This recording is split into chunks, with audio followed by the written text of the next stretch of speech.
they can come. But those who don't, they want to hold on to a lie, they will go away. And that's all I'm going to say about that. I'm not going to put any hex on anybody, but this is the Bible. Jeremiah 6:16 says, return to your ancient path where you will find peace for your soul. They made us think that our ancient past was backwards. Our ancient past built the pyramids all across the planet. Our ancient past knew biology and science and astronomy before any other race. Everyone came to Africa to learn. But all of a sudden, we're stupid, we're monkeys, we're swinging from trees, we don't know nothing, and we're no better than a slave. So your generation, I'm looking at you because you're looking straight at me. It's your generation, not his generation with the white hat on. It's your generation that's going to cause Africa to rise because your generation is tired and our generation failed you. You're tired of poverty. You're tired of not having a job. You're tired of begging. You're tired of not having enough. I know some families, they don't even have enough money to pay the school. Our education in Africa should be free. We should be teaching our children our history, not their history.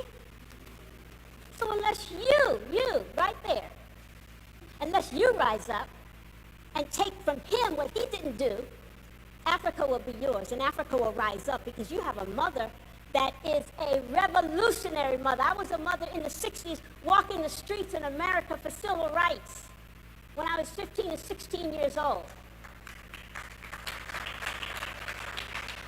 So this is nothing new for me. And when God said, in a dream, I'm sending you home, I thought he meant he was going to send me back to the city that we were raised in. I said, home? I don't want to go back to Philadelphia. No, I'm sending you home until I got it. This is home. And I can see great things before I turn 90. The next 20 years, I can see our streets paved. I can see Africans owning their own business. I can see the Japanese gone, the Chinese gone, the Arabs gone, the Indians who hate us, but they own all the stores. I can see them gone. And the jobs will come back to you. The engineering jobs will go to you. The medical jobs will go to the children of the land because this is our land. And we're tired of people trampling over us like we're dung. So I'm going to show this little clip. Move out the way, and he's going to show this little clip, and then I'll be back.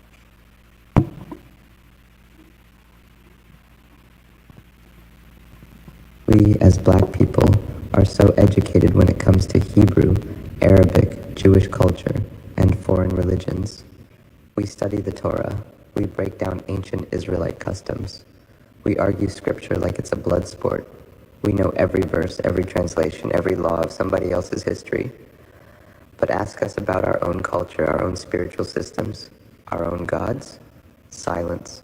Because now that's demonic. That's witchcraft. That's not of God. I'm not African. But let's keep it real. You'll claim to be Hebrew. You'll learn Israel's language, their books, their lifestyle.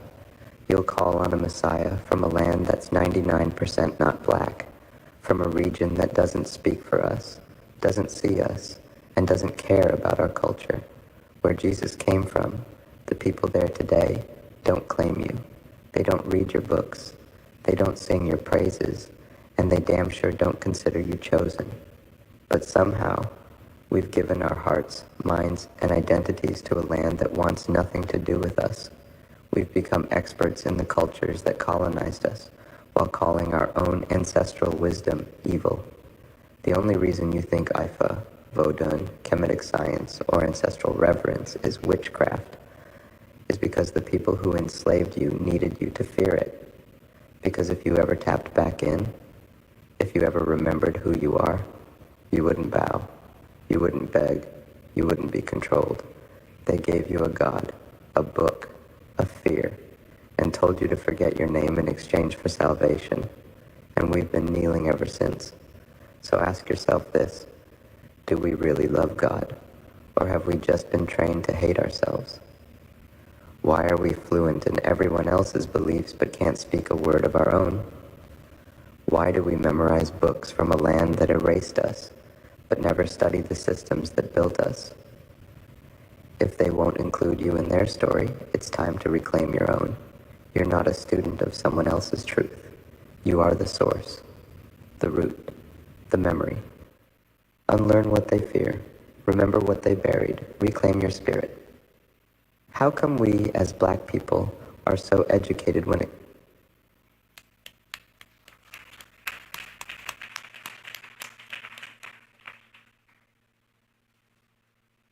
with their flags? Africa was already a land of gods. Not one god, not two, but hundreds, each rooted in earth and sky, in mountain and river, in wind and flame.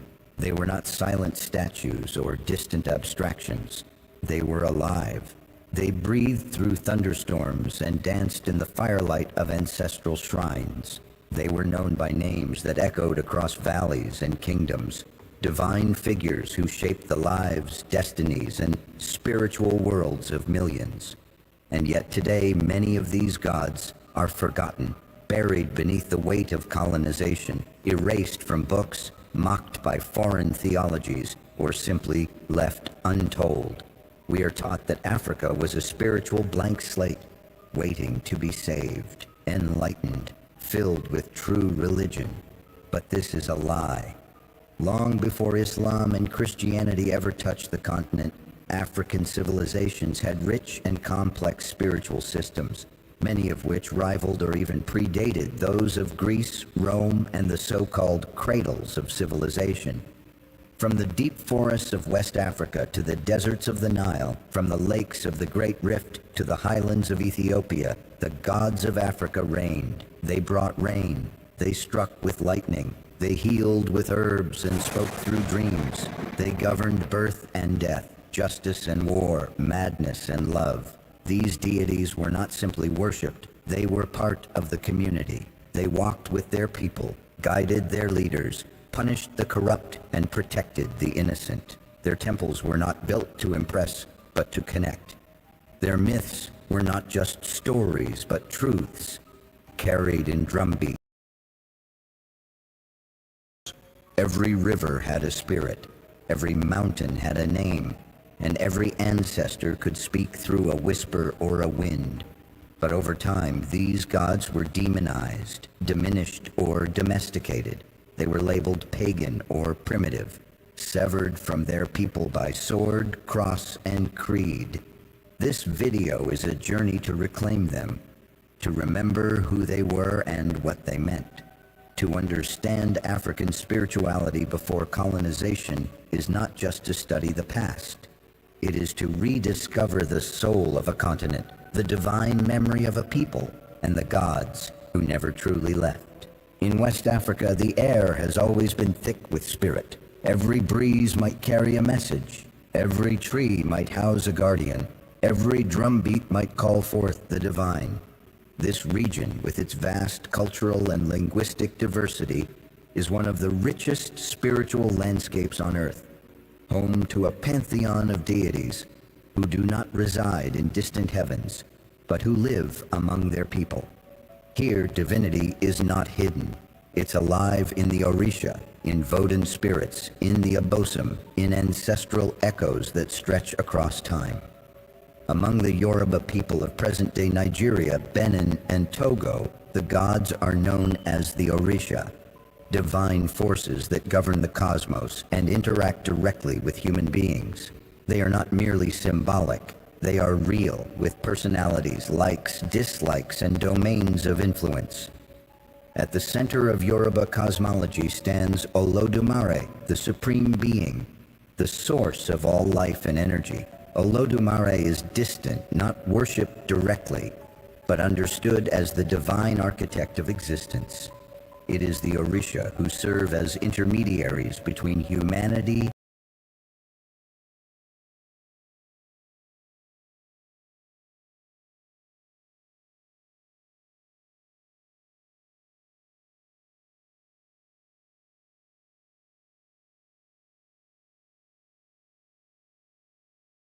and the source. There are joy. Ogun, the god of iron and war, is the divine blacksmith, patron of technology and strength. Obatala, calm and wise, shapes human bodies from clay. Each Orisha is associated with natural forces, colors, foods, songs, and dances. Their worship is vibrant, embodied, and intensely relational, maintained through offerings, festivals, possession ceremonies, and music. To the west of Yoruba lands, in what is now Benin, the Fon people developed a closely related but distinct spiritual tradition, Vodun, often misunderstood and misrepresented in the West. Vodun is a highly organized system of deities and spiritual forces rooted in the natural world. The spirits of Vodun, like the Orisha, inhabit water, earth, fire, and air. The most revered among them include Mawu Lisa, the twin deity representing the balance of male and female, moon and sun. Mawu is gentle, motherly, and tied to the night, while Lisa is powerful, solar, and associated with the day. Together they birthed the universe. Vodun includes Legba, the trickster and gatekeeper who opens pathways between the spirit world and the living. Before any ritual, Legba must be invoked, for without him, no communication with the divine is possible. Then there is Sakpata, god of the earth and disease, who must be appeased to ensure health and fertility, and Hevioso, god of thunder and retribution. These deities are not abstract archetypes, they are living presences. Temples in Vodun communities are not mere buildings, but sacred spaces where the gods live, rest, and speak. Further along the coast and into the interior, we enter the domain of the Akan peoples, particularly in present-day Ghana and Ivory Coast. Their spiritual system revolves around Abosom, the lesser deities who serve under Nyam, the supreme sky god. Nyam is all-encompassing, omniscient, and the source of all spiritual power, but he is not directly involved in daily life. It is through the Abosom, deities of rivers, forests, fertility, and justice, that humans find guidance, protection, and healing. Prominent among them is Tano, god of war and river justice, and Asase Ya, the goddess of the earth, associated with agriculture and the grave. Among the Mande peoples, including the Mandinka, Bambara, and Malinke, the concept of divinity takes a more fluid and mystical shape. Rather than a structured pantheon, the Mande spiritual worldview centers on Nyama, a spiritual force or energy that permeates all existence. Nyama is not a deity, but a universal power that can be manipulated through speech, music, ritual, and moral behavior. To misuse Nyama is to court imbalance, misfortune, or even madness. The Mande believe deeply in the jinn and ancestral spirits who dwell alongside the living and influence the visible world. Ritual specialists like marabouts or jaliubo griots serve as bridges between the seen and unseen, balancing the flow of Nyama to ensure community well-being. And within this vast spiritual web of West Africa, we must not forget the divine forces of the Igbo people. The traditional religion of the Igbo, known as Odinani, recognizes a supreme creator deity named Chukwu, the source of all things, all spirits, all life. Chukwu is vast and transcendent, beyond comprehension, but intimately connected to creation. Everything that exists, from humans to rain to death, flows from Chukwu's essence. But perhaps the most beloved and invoked deity in Igbo spirituality is Allah, the earth goddess. She is the moral compass, guardian of the land. Fertility and law, Allah is the mother of all and the keeper of the dead, who reside in her womb when they pass. To violate the earth, to commit murder, or to break taboo is to offend Allah, and her wrath can manifest through misfortune or drought. Every year, the New Yam Festival is held in her honor, reaffirming the people's bond with the land and its spirit. Across West Africa, despite linguistic and cultural differences, we see a common theme: a spirituality deeply embedded in nature, community, and moral balance. The gods are not merely objects of devotion, they are active participants in daily life. They punish greed, reward honesty, and guide the soul. Through dreams, visions, and ritual, they are mothers and fathers, warriors and lovers, protectors and avengers. Their ceremonies are not static traditions. They are living performances filled with music, dance, possession, and fire. And even today, though colonization and conversion sought to silence them, the gods of West Africa still speak in songs, in stories, in shrines hidden deep within forest groves, in the golden sands along the Nile, beneath the shadows of towering temples and monumental tombs. The ancient gods of North and East Africa once reigned with power and poetry. Long before pyramids were tourist destinations and hieroglyphs were museum exhibits, the people of Kemet, what we now call Egypt, worshipped a pantheon that reflected the cosmic order, human emotion, and the eternal dance between life and death. Their gods were not frozen in myth, they were the architects of civilization, guiding everything from childbirth to the setting of the sun. At the heart of Kemetian belief was Ma'at, not a god in the conventional sense, but the living principle of truth, balance, harmony, and justice. Ma'at was the glue of the universe, and every deity, every pharaoh, and every mortal was expected to uphold it. When people died, their hearts were weighed against her feather. To live in Ma'at was to live in divine alignment, not only with law, but with the cosmos itself. Around this central concept swirled a pantheon, both vast and intimate. Ra, the sun god, rose each morning on his solar boat, sailing across the sky before plunging into the underworld at dusk, where he would do battle with Apep, the serpent of chaos.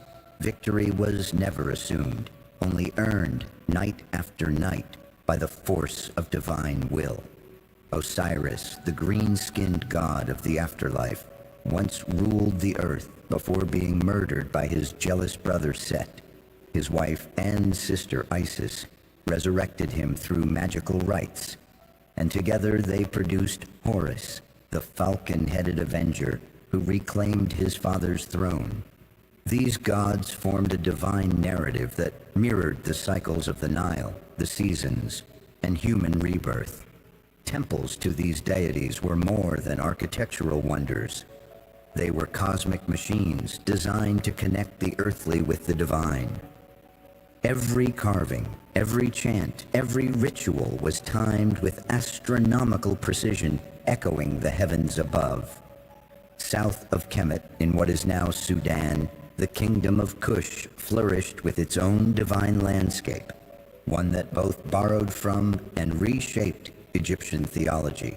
The Kushites, especially during the height of the Napatan and Meroitic periods, venerated many of the same gods as their northern neighbors, but gave special prominence to figures like Amun, who merged with local beliefs to become a supreme creative force.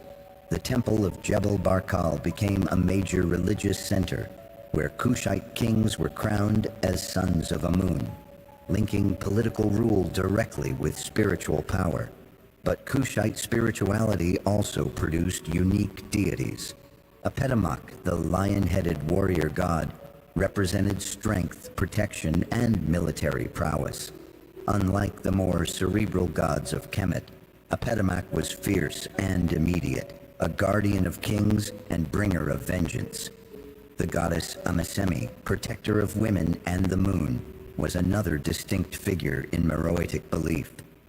Unlike in many patriarchal systems, Kushite queens known as Kandakis wielded both political and spiritual. So, I wanted to play a little clip of African history that has been demonized by the Mzungus. In our classrooms, we should be learning about our history and not their history. And this is a series of the way it was, returning to our ancient past. It's a big deal because we don't even know what our ancient past was like. Who's showing us what the ancient past was like? No one. You know, they say, well, this is the way, and you go walk this way. We don't investigate. We don't question. We don't ask why. We just follow like blind sheep. So I just wanted to show you a little clip of that. And it talked about the structure that the Mzungus found when he came. Everything was orderly. There were no liars. There were no thieves. People weren't hurting each other. We had the shamba. We put food on each side for the traveler. We were kind people, and they took advantage of us because we were kind people. So anybody wants to finish that video, you can contact me and you can look at the whole video. But what I wanted to say in that is we came from a great history. And somebody told us that it was bad, and we believed them. So I'm going to leave this with you. If a lion has cubs, does a lion give her cubs to a jackal or to a wolf to raise? Okay, I thought everybody fell asleep. We have to be trained and educated by our own people and stop letting the colonizers teach our children. Teaching our children their history, they know nothing about their own history. So I would like to see Africa rise up and have their own schools, their own university of different languages. We have a wealth of wisdom inside of us, but it lays dormant because no one steps out. I'm just bold enough to step out because I'm old. And when you get old, you see the necessary of change because you don't have long to go. On this earth, you don't know how long you have to go. So I'm stepping out, and I mentor children from Germany, America, the Netherlands, South America, all over the world are my students. Because they want something new. They want to know this truth. So I come with truth. And I love the G generation. All of you guys right here are the same age as my grandchildren. So we're going to rise up. We're going to take back our power. And we're going to walk in Africa with no borders, as proud men, women, and children, going from Uganda to Ghana, wherever we want to go, we can go because it's our land. I'm not used to this. In America, you just travel. Nobody stops you at the border. Who put that system in? And why is it still there? It's my question. Because nobody has the backbone to rise up and stop the colonization in their country, except Ibrahim Traore. God bless you.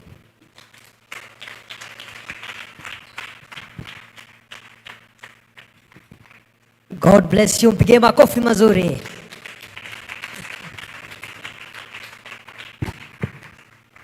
Wow, wow, wow. What a presentation from Mother Bantu and Aleena Zahir. It was scintillating, rewarding, fulfilling, reawakening, and hard-hitting. Moving forward, we burn with extraordinary zeal and zest to reclaim our heritage and our culture.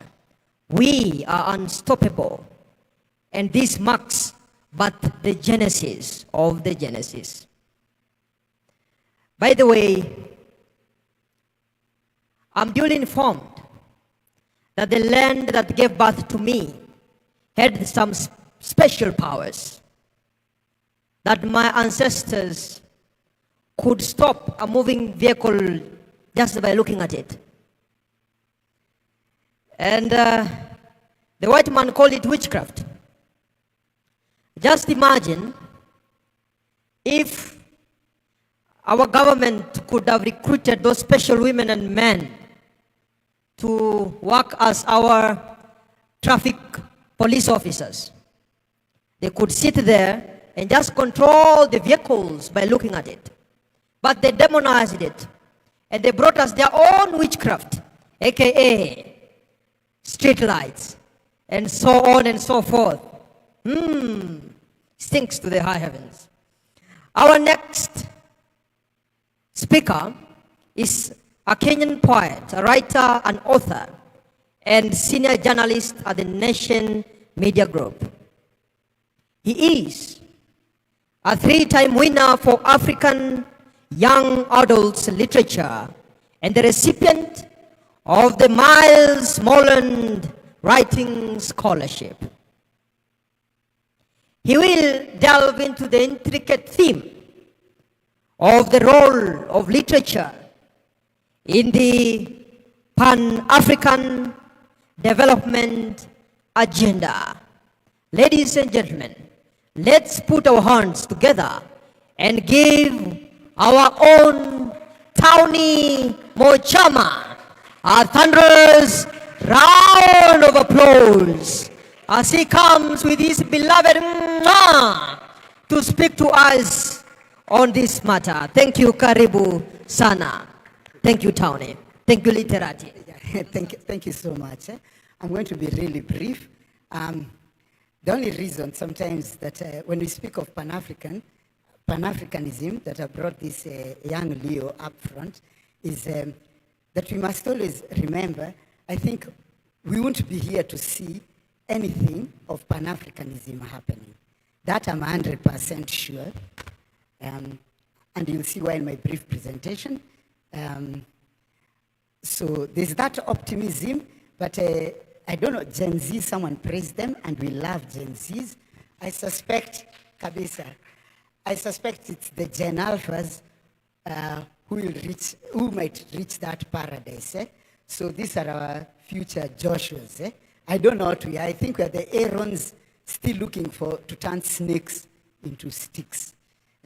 Now, when Moses, did he turn that snake into a rungu, then turn it back into a snake, then kill it with a rungu? Something to ponder. Yeah. So Leo, say hi. Hi. How are you? Okay, that's good. Yeah, okay, you can. Yeah, okay, yeah. Very good. Yeah, that's the thing of Yeah, I don't know what this museum is talking about. So I said I'll be brief, and the role of literature. When we talk about the role of literature within our African, Jerusha, it's wonderful to see you too. Yeah, very cool. And I'm very grateful to Bonnie. I don't know where he, spotting Bonnie is always easy. He's always so colorful. Yeah, what a wonderful, great young man. Yeah, thank you, Bonnie. My experience, I was the African Union, officially with LOATAD in 2023 for their 60th anniversary. And everyone, people who know me know I'm a very honest person.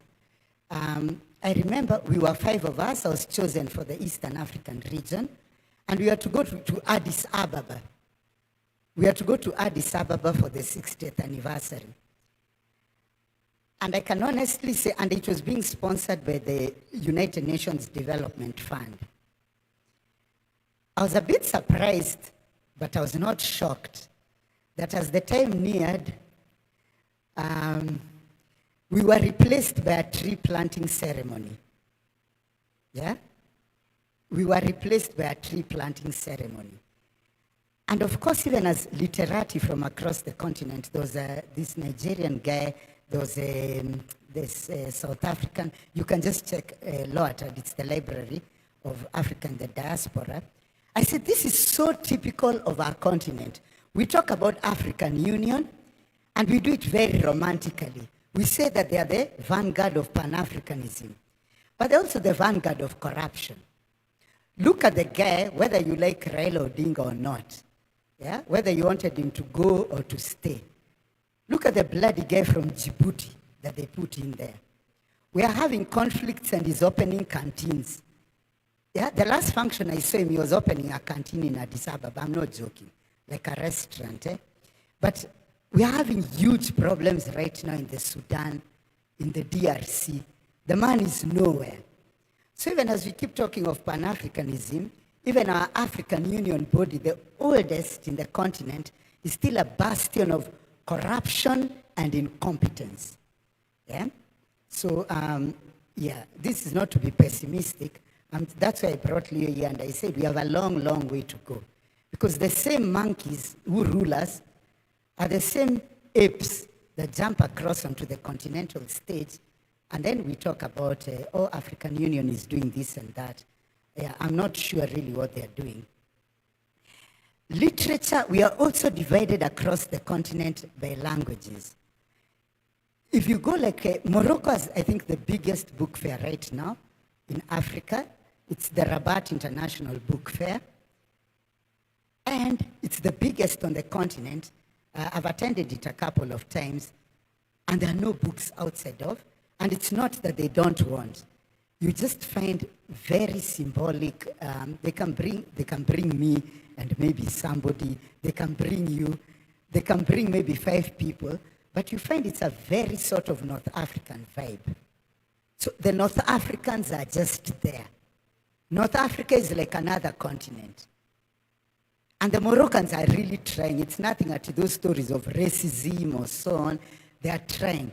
It's just that their literature, who has ever read, honestly, a book, let's say, from Morocco? The Egyptians occasionally reach us, once in a rare while, but they are not there. Look at Francophone Africa. Still controlled from Paris, including their literary prizes. We don't know anything about what's going on in Dakar or any of those Francophone nations. We don't. So when we say our literature, first we don't even speak that language. Because some people go to Alliance, and Alliance is fantastic. They support a lot of cultural activities. I remember Jerusha's wonderful prize ceremony there. So, but truly, what do we know about Francophone literature?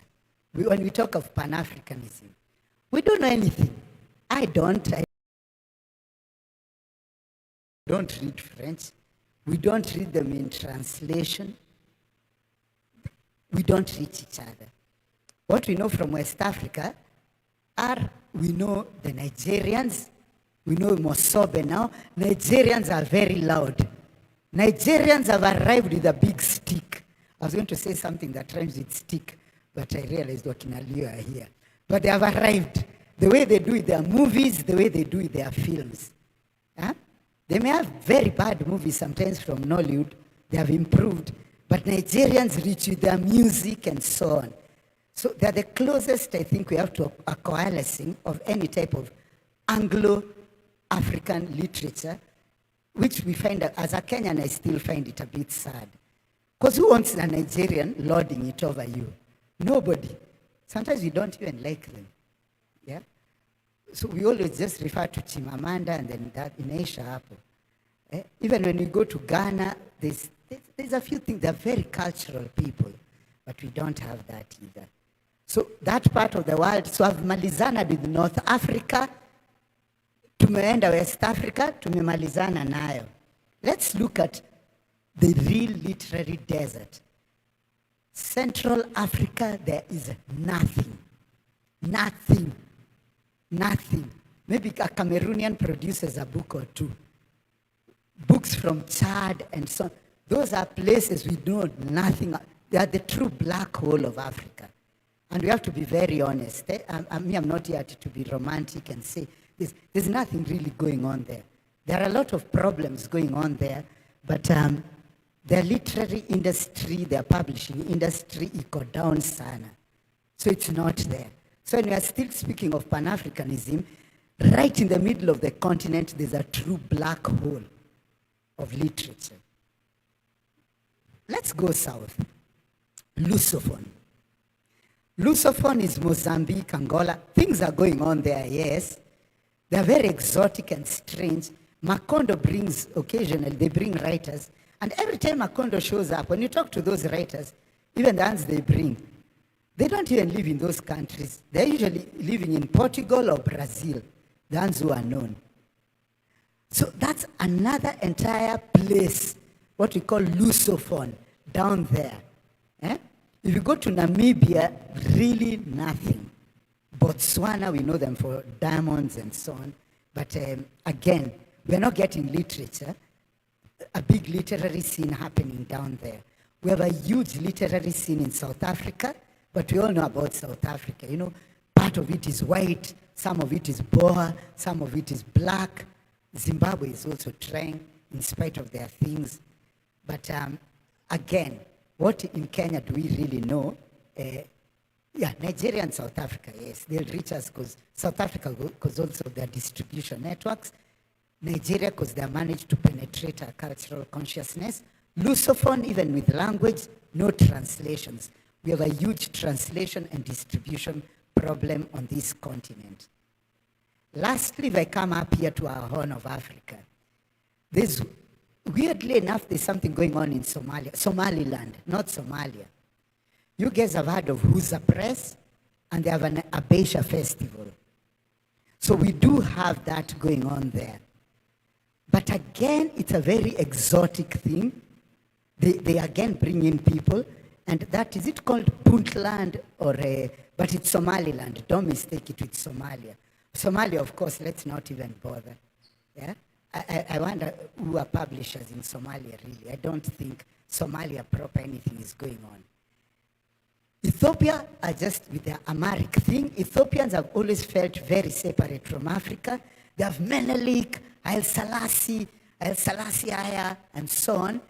And I think they're not very interested in the rest of us. Ethiopians are the snobs, including literary snobs of Africa. They're just doing their own thing. They have a vibe, but it's theirs. It's not connecting with English or anything. They are not bothered. Yeah? You remind me in a very nice way, and I say that positively. You look like an Ethiopian prince. They have that air of, we are separate. Let's not even discuss our friends. Burundi, nothing. Rwanda are trying, but they are very limited with their expression. I support Kagame completely. I know we know what happened 30 years ago, but we do know Rwanda is not exactly the loudest country in terms of freedom of expression. So what does that leave us with? It leaves us with the Sudans. Sudan, again, Khartoum. Khartoum is just Arabic. They start their things, but they are all ever in war. Wars keep circulating there. There and South Sudan, which is the greediest motherfuckers on this continent. Yeah? Those are very, very, South Sudan, if Kasongo, who does nothing even for us, Kasongo, I call him Kasongo El Chapo. Yeah? If Kasongo El Chapo was more interested in being a regional leader, you'd not be hosting genocidaires like Hemeti. They should be being hosted here. Hemeti is somebody who should be hung from KCC, not given offices there. Should be taken to the top and thrown off the building. You know, but we are hosting him. That is a parallel government. Last week he killed, I think, dozens of people in Darfur. As for that guy who urinates on himself, very useless man. That guy who took over from Garang. This, what's he called? Kir. A urinator. That's all we know. Anakaa hivi, anajikojolea. And these are people we are pretending that we are having serious conversations with. We take them, we bring them here, that we are hosting them. Yeah, someone who is like that, and I'm not saying it's bad to urinate on yourself out of a medical condition. I'm saying it's horrible if we are still pretending that you are a leader and you are doing that. Surely Sudan has got other people than people like that. Eh? So my point being, we are finally left with just Tanzania is a whole other vibe. It's got its Kiswahili thing going on. And Kiswahili is our national language, but let's not pretend that we are integrating so well with Tanzania. Yeah, literature-wise, I'm not sure we are at all. Tanzania, Zanzibar, we are not. Yeah? Kiswahili teachers may want to kill me here if you teach Kiswahili, come kill me afterwards. But the truth is we are not. The only people we are really working with, I think now, is just Ugandans. Yeah? So let's face the reality. Our Pan-African scene, when I'm standing on this stage, when you are sitting there, if you're in Kenya, your Pan-African scene right now is you talking with a Ugandan. That's generally what we are doing practically on the ground. The cross-pollination programs are always, FemRite, this, that. It's always with Ugandans, normally. Sometimes you can go maybe to Nigeria or find a festival in Senegal. But my point being, we need to do, all of us, a lot more to start thinking about where are we with this Pan-African thing? Because it's the same place we are in, and I know we are very romantic about being Pan-African, but it's also where we are politically. If we can't integrate as East Africa, we may hate the European Union and so on and so forth. Oh, Leo, bring me that blue book, because I'm just concluding with a poem. But where we are is, I'm just here to diagnose the disease. Eh? I'm not here to cheerlead. I'm just saying we are in very limited spaces, and we will need to think long and hard. Thank you. Eh? Leo, sit down. Yeah, so we'll need to do much more before we get into all these visions of we need to do regionalism, whatever. We may not like the European Union, but from 1968 they did their common markets and so on, and Brexit was a big deal because a country left. But the European Union is generally wako hapo, including literature. So all of us, whether we're in literature or politics and so on, we really need to be far more deliberate about what we are doing, about reaching out to our neighbors, working more with them, including, just everybody, even the ones involved in festival organization. So I'm going to do a poem. I want to do a Pan-African poem. It's a very short, thank you. Thank you so much.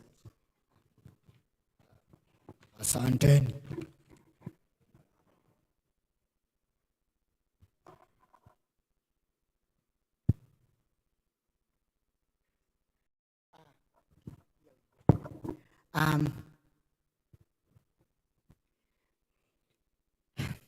So I'm going to do something because we must, even as we identify with our fellow Africans, Pan-Africanists, we need to identify, I hope you all identify with Palestine. Yeah, whatever else is going on, I have nothing, they're saying about anti-Semitism, but we all know sometimes they're abused. I ban Leo with cigarettes, and then he turns into a psycho who keeps naked women in the basement. That's Israel. Bad things happened to Israel, and 8 years they have decided they're going to be genocidaires. Yeah? I call Netanyahu Netanyahu. That man is another one who deserves a hanging. But so I do identify that. And then I used to love the Russians because of all their literature. I was there also a bit in school, but it's like a very bad ex. I've come to really hate them. So this short poem, I'll read just like very little of it, like 2 minutes. It's dedicated to Ukraine. When you and I were first in love, we rode down a road through Robert Frost's poetic woods to a sign that split Donbass in two. And Satan, who was really Stalin, misspelled it all, and everything became an Olodoma cloud. Fast forward to now, there's a radio playing down in Dnipro saying there's an invasion going on in Ukraine over NATO. There's a drizzle outside of the window. There are dark clouds that will soon be dispelled. There's the voice of Volodymyr Zelensky on the radio in Dnipro. So skip. And suddenly, as the military murder squads move in, they're rained on by missiles and exclamation marks. But there's a third now in the White House called Trump. There's a piece of shit raining it over the world. But in the great capital of Kyiv, there's the heart of Ukraine. There's resistance which we need. This is the city, the capital the Russians will never take. In this place, there's an old woman looking at sunflowers, looking at them growing out of the skulls of crazy, insane Russians. This is Kyiv. Russia may be war, but Ukraine is now love. And in Lviv, we will all fall in love, each and every one of us, so long as we have got a poetic heart left in our hands. And here it's Vinnytsia, it's almost dawn. And don't you know, we've got a war always going on. No, hamjui, lakini by asubuhi, Ukraine will have won. And it's Vinnytsia will say das vidanya to these modern day Mongol hordes from the asshole of Moscow. And when all this is over, all we'll say, and all that will stay in the world's slave city called Odessa, inchi ya kutesa sana. There's a gremlin in the Kremlin with nuclear mushroom for a nose. There's a criminal in the Kremlin. And all this, every poet knows that in the end, every warlord ends in the rubble of sunflower defeats. Thank you so much.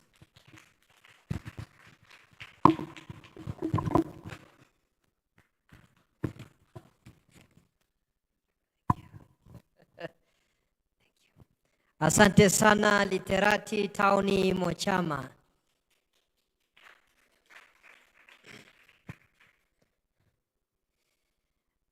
Let's now have a brief interlude performance from Boniface Otieno and Jerusha Kanano. Karibu sana.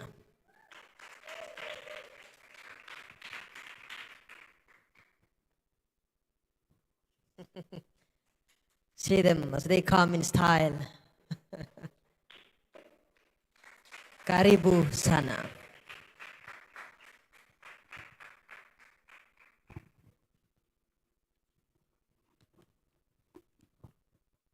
Ladies and gentlemen,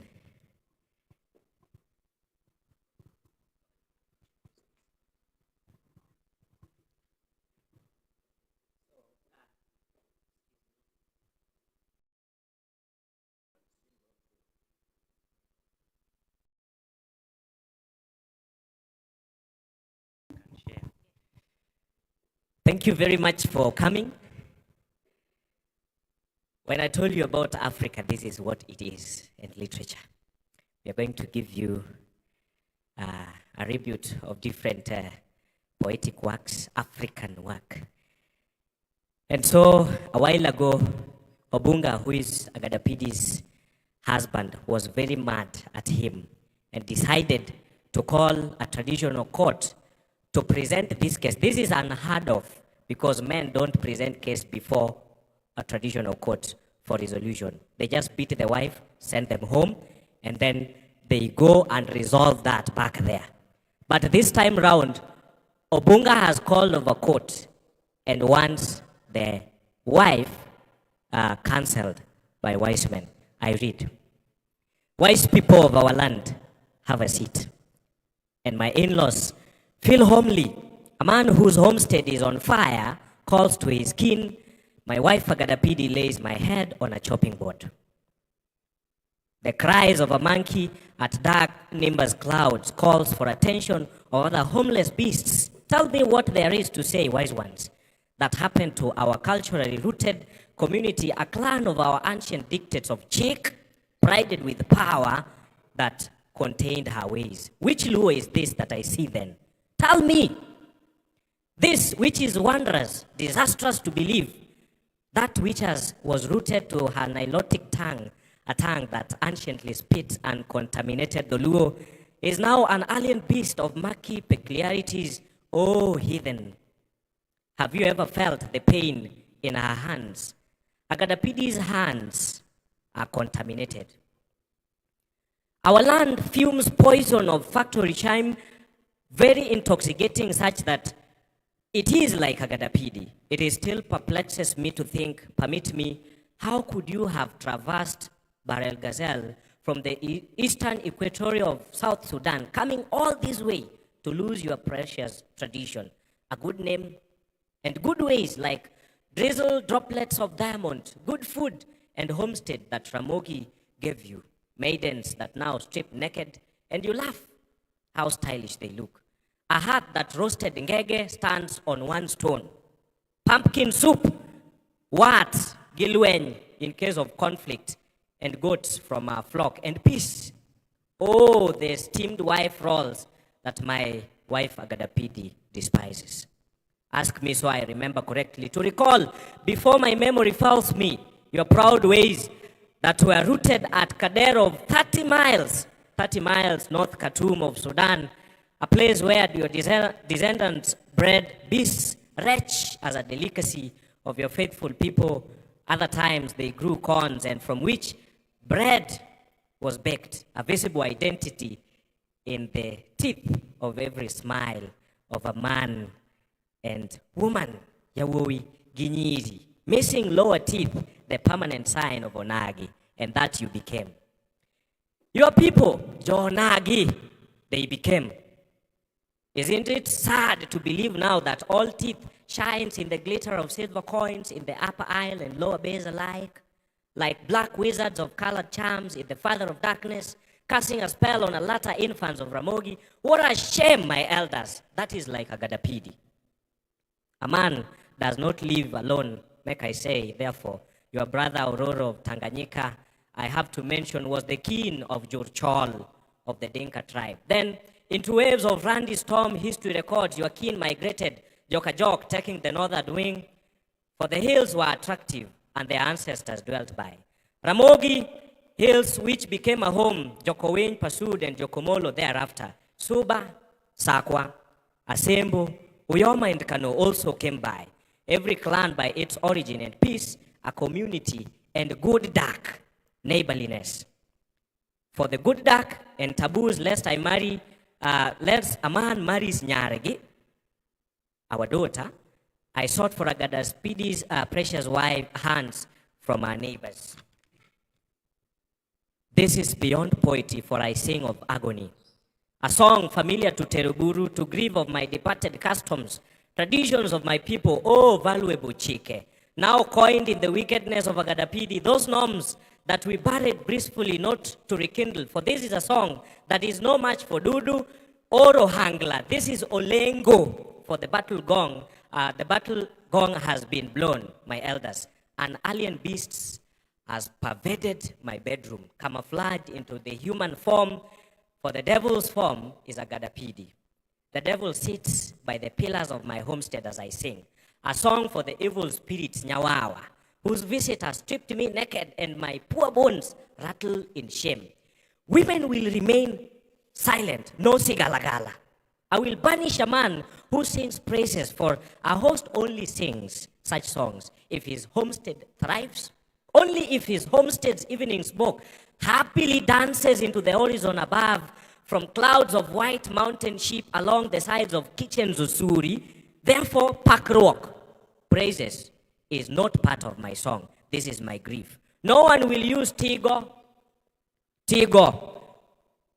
to adorn their dreadful faces. It is an insult for the market traits that they inwardly breed. Owalo, our traditional ceremonial dress will rest today, for men will take chieno, legisa, and tung, and asere once again hit the war battle gong, because there is no time for playing ongengo. We can only blow tung, abu, to signal Sakwa, make awares Joko Wing, Molo shall come by.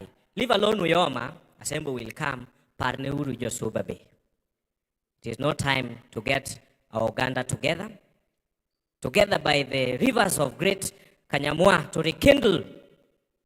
It's an act of a man illogically calling for a court against his wife, gravely unthinkable. But I do not care that I am ashamed to complain, but I'm ashamed to summon you, my elders. It is a sign of weakness, wise ones. As a man is a home pillar who rules and guides the family. But Agadapidi kills me. Jothurua. Agadapidi nena kanyeke. Agadapidi kawuno ngoda olao. Kawuno nyar jodonga tuona chiemo. Kawuno siep chunya piem koda. Agadapidi mielo rege. Owachoni tu dudu en thum jodongo. Agadapidi ok chamo dielo. Agadapidi chamo pizza. Jodalawa. Kawuno chiega lemo gitueyo. Achalo ne uyiech kanisa enyim min nyithinda. Achalo dhiang' muti enyim jaoda. Achalo ng'er mofuo enyim chiega. Agadapidi buko pien dende makineno. Chiega nega kandalo na pokoromo. When I translate that, our people today, Agadapidi looks at me as her co-wife. Today, Agadapidi spits at me. Today, my in-law's daughter deprives me food. Today, my heart's friend competes with me. Agadapidi dances to reggae, says Dudu is old people's music. My wife does not eat odielo, she eats pizza. My wife today fasts with prayer. I am a church mouse in her view. I am an old bull in her presence. My wife is killing me before my time. Please help me. My elders. I begin with the chief elder and my mothers and the elder. I've been accused and brought in presence of elders. I brought my mothers. And my fathers are seated here. I brought the young ones too, so that they can listen to the accusations. My husband says that I should leave his homestead. My husband says that he wants a second wife. I have no problem. But my elders, I will not sit here when we are defending matriarch and let my friend, my husband of my youth, accuse me falsely. My husband says that the child I bore has my neighbor's forehead. He has brought me to elders to claim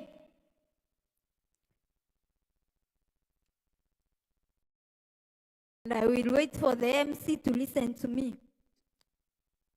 I have been accused by my husband of my youth that my child has the neighbor's forehead. And for that matter, I will defend myself. My elders, I am not a proverbial fool that despises the wisdom of the elders. I will leave my noon. My husband, I have had you in front of my elders and children. Yes, I have had you. And I will leave your homestead by noon. Yes, mother-in-law, where are you? Stop protecting the compound like a dog chasing its tail. Wives of my husband's age mates, stop gossiping. Well, it is true. My newborn has Keremi's forehead. Kadata, my husband. Did I fall in your arms, a virgin? Was in your hole the first in my garden, and weeding we tried with no result? My belly remained flat, and my in-laws remained alert.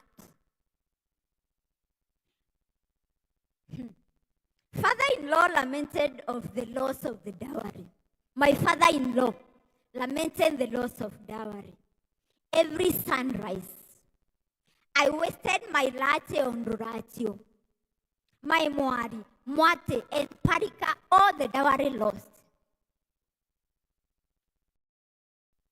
Hold this.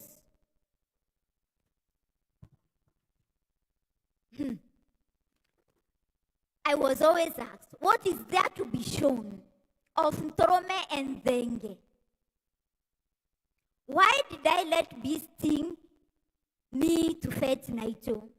And a whole bunch of Mira, my father-in-law always lamented. Kadata, my father could not attend a baraza because he had sired Anzata, a barren woman. My father couldn't attend the baraza. My mother stopped going to a kundi with other women. And me, I walked like a witch. Wives of my husband's age mates, and until gossiped enough as you fetch water from the well.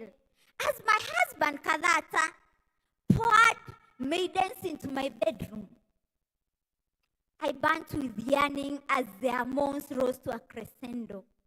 Later, Kadata sang the litany of 4 pregnant women in the village. Do you think I slept after that scorn? No. Which in Amudetu, Antoambeti, Andama, and Antubetwe had my mother-in-law not taken me? Did they ever think of taking my husband? No. I was the barren one. Wives of my husband's age mates, you who are seated here, show me a land where children grow. Kadata, my husband, the maiden stomachs you brought in our house, their stomachs did not bulge. And you neglected your garden which needed weeding. When Kireni visited, it was full of weeds. Yes, he weeded carefully, his strong hands caressed the soil lovingly, and then dug breathlessly and sowed seeds well watered. When I threw up, I suspected something was in my stomach. The barren one. When I could not stomach the sight of beans, Mocho, I smiled. When I couldn't eat Omena, I smiled. Kadata, I will leave by noon. Like Tane, a newly circumcised man, I will march out of this homestead and walk to the Maimun, my father's. That is what my husband is here to accuse me of. Should I sit down and wait as he accuses me falsely before my elders? Anyway, my elders, you've taken the local brew from morning. Now you will judge wisely. And with all respect, I'll give my husband to continue the accusations, but I will not sit down as matriarch and allow me, daughter of grandchild of Ndolaikro, who stood seats in this. My father was a chief. Taba. What kind of a woman who does that? My elders. Modern woman. My wife is modernized. My in-laws. The wife you gave me, the woman you commended so much. This gem you really cried for. The gem you gave me is full of herself. Agadapidi is full of herself. She takes time to glow. Then listen to modern jazz. Hopes for hip hop. Takes all the time in the world to listen to music, singing with her nose, mucus, clogged nose. She sings, smiling by the edge of her red blazing lips. Lips dipped into a red paint. Those blazing lips. She thinks I like those red, scary, colored lips. It is disgusting and dangerous to my life. My people, we cannot kiss anymore. I cannot poison myself, my health, in that middle face of my wife. I fear for my life. She thinks it is good to look pale. Agada Pity thinks it's good to look pale. She dusts her skin with a powder. Too alien. I have no problem with the dusting. Perhaps women do that for their husbands. But I am not happy with Agada Pity. Why? My wife dusts herself for 2 hours. 2 good hours. Never cooked any substantial meal because of dusting. She is very sensitive, she says, to hot temperature dishes I like. She claims it will spoil her makeup. She dusts for her male colleagues in the office where she works, for them to admire her, to seduce her, then lays her. My wife takes pride in cheating my elders. She loves having men clogging around her. I hate that thing. I hate her rate of arrogance. Practices unheard of before never scares her at all. My wife drinks alcohol. My elders, she carries some bottles home to drink in the morning to kill her hangover. Agada Pity thinks I am so foolish that I do not know how to drink beer. Yet my grandmother brewed busa, and busa was a staple food long before we knew ourselves. She did it, my grandparents, to her death. My grandmother brewed busa. This little fool knows nothing about getting drunk. So when Jezebel smokes, my people, she's like a traditional fire messenger overhead. She carries a cloud of smoke on her head, and she looks like a walking pot of hot orange soup. She says it is modern, and that is how modern man styles. My wife is modern, perhaps I cannot change that, but why is Agada Pity so thirsty to overthrow me that she wastes me a bunch of banana peels, my elders, honorable in-laws? Before I continue, please drink. Have a little more busa. Clear your throats, clear your head, warm your hearts, your stomachs, wet your lips, for there is more changa to come. My elders, don't strain yourself. Drink and relax. I still have more to say. Agada Pity is so wicked and hungry for power. But since I married my woman, I tell you, like an ox yoke, she controls me. I am voiceless in my homestead. Agada Pity is in charge. My wife rules my mother. She's in charge of my marriage. She thinks I am ignorant. Dismay to the village statute. When did a woman become an elder in Kajala? I was successfully a stable man, you know. But Agada Pity tricked me, so wicked and selfish. It's a shame. Agada Pity made me trust her with my testicles. She had every other business I own. My cattle, she's in charge, but not a problem. The problem is my ambitious woman owns my assets. She owns my life. She owns my breath. She owns my children. I complain about everything. Yet, when we would walk down the aisle, I had promised that I would love her, cherish, and stay by her side. I am dying by your child, her own hands. She turns everything chaotic upside down. Children's tail cannot grow an inch. Agada Pity roars like a lion, like a mighty elephant. I cannot look into her eyes directly. So I look on the floor like a young girl under seduction. She has overtaken my rights in the bedroom and all other rooms per se. All rooms. Agada Pity's voice thunders how powerful this daughter of Jezebel is, my elders. Let her say. Let her say. My elders, like I said before, I will not sit here and let my husband feed you with lies. My elders, raise your fly wings, see if you have them. Permit me to enter your esteemed hearts. I know women are not supposed to, but my grandfather still sits in this house. The husband, as said here before you, he wants his bride price back. Allow me, Tio Moambi, daughter of the chief, to laugh. says I have a big head. I saw some of you nodding. Elders, my mothers, if the head rots, should the neck allow the body to sink into the abyss? No. What are you saying? Yes. I have endured enough abuse. 3 years ago, my husband disappeared, leaving 5 mouths to be fed. And there was no word or a coin from the husband. When he returned, he found the 5 faces well fed. My elders, I did not ask the husband where he had disappeared to. No, it is a taboo. Why should you ask a man where he was? I did not. Instead, what did I do? I cooked. Like I had never cooked before.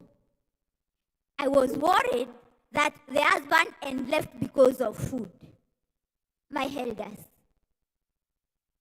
the husband could hardly eat. His teeth had become jelly. His mouth began vomiting colorless fluid the moment it touched food.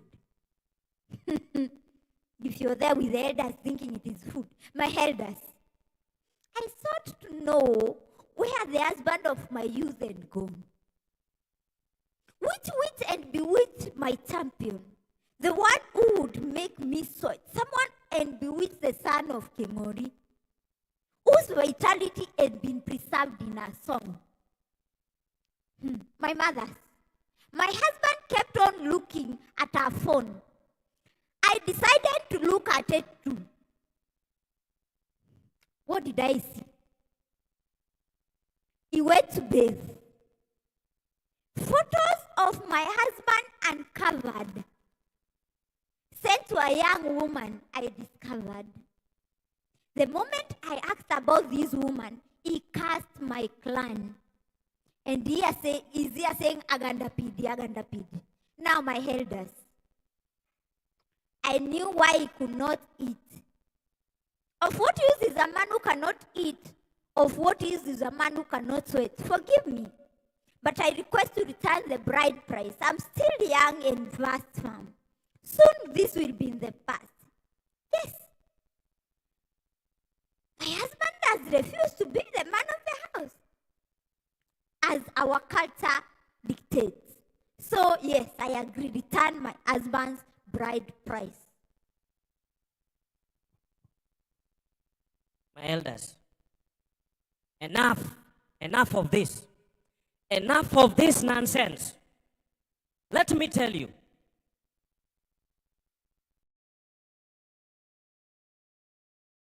What happens to a man, a woman who does not have faith?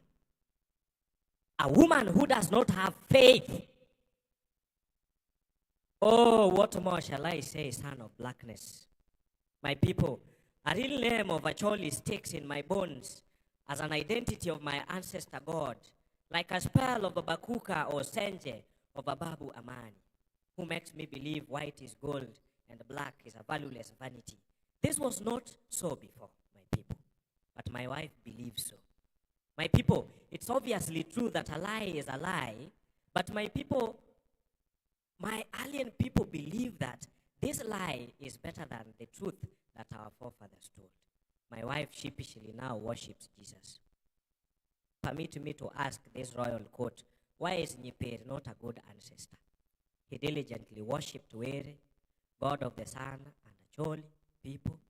A brother who is bitter with a brother, having traversed the dreadful forest for a spear, must he not be allowed to have his bead in his niece's stomach? Why are they lesser men? Old Nyabongo wasn't a good listener, you presume.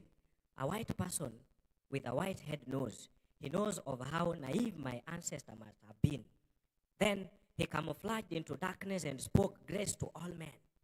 Those unsuspecting clouds, he made them believe my God was a lesser God. He made them believe my God was a lesser God. Think that animal blood is not a good ritual, that one man's blood was the entire paid price. How cruel to to kill another man for another's sake. Oh, where Ramogi and Assis, were they not good ancestors? Ogun protected Yoruba, such a powerful god of war, I know. Kibuka, the deity of Buganda, hid in the cloud, and enemies would be perplexed, wander in the wonder of misery. Kibuka, fire of doom, was their portion, after all. And the sky unraveled Kibuka's mighty whip. When we felt broke and unstable, all that time, when our crops and fortunes failed to turn up, we packed for the shrines and met Wamala. Oh, Wamala. Hear us. Wamala, hear me. Unlike Agadapidi's God, his name sounded on our lips like melodious gongs as we worshipped him in honor and grace. Incantations here, then incantations there. We jumped into the sky for the moons to send him a word on our behalf, for the sun to plead for our pleas, libations and burnt offerings, prayers and belief, then wealth, prosperity rained down from Wamala's spring of grace. My elders, why is Su a lesser god? A child mourns of mild stomach aches, or a beast is restless of a wild life attack. Elders, honors of wisdom, ancestors, honors of grace, women all must bring with them collar and crack its free contents open to allow the spirit of Su suck as the sun smiles as a witness. Then Su is invoked and peace is restored. A healing so divine. Why is Jesus bigger than Obatala? Obatala created mountains, humans too, and the sky, and valleys, forests, fields, all by himself. Recently, Agadapidi thinks that Obatala is not a god. A Zulu maiden's womb is cast by a lousy ancestor who knows not the beauty of womanhood. Mbaba mwana wa Waresa is consulted later in the evening, just like Denka of the Dinka at night, or a Saseya, wife of Nyami. We did witness the abundant grace, my elders, that put a smile on a woman's face. Why is the white man's God godlier than all of them? Agadapidi, tell me. All the village at the village Protestant church, my elders, if you see my wife, where he goes for her Sunday fellowship, I do not mean it is bad to worship. No. We all worship Were, God of the rising sun, the moon and the stars. We love Were just like the other gods. He, just like them, is a solution to our problems. When I once went to my wife's church, it was the most disgusting experience of my life. My wife and the church praise and worship team sing with their eyes closed, noses clogged with drying mucus, white handkerchiefs in their hands as they dance and jump like forest gazelles. My wife, who is the leader of the battalion, she's also the leader of the women in that church. My elders, her pastor occasionally, once possessed with the Holy Spirit, chants long prayers while speaking in ungodly tongues, one of his eyes closed and the other half open. He touches every evil possessed woman to cast out the demonic interventions. He is the Lord of my wife, who by then is praying in tongues. The pastor sees the demon in her large breast.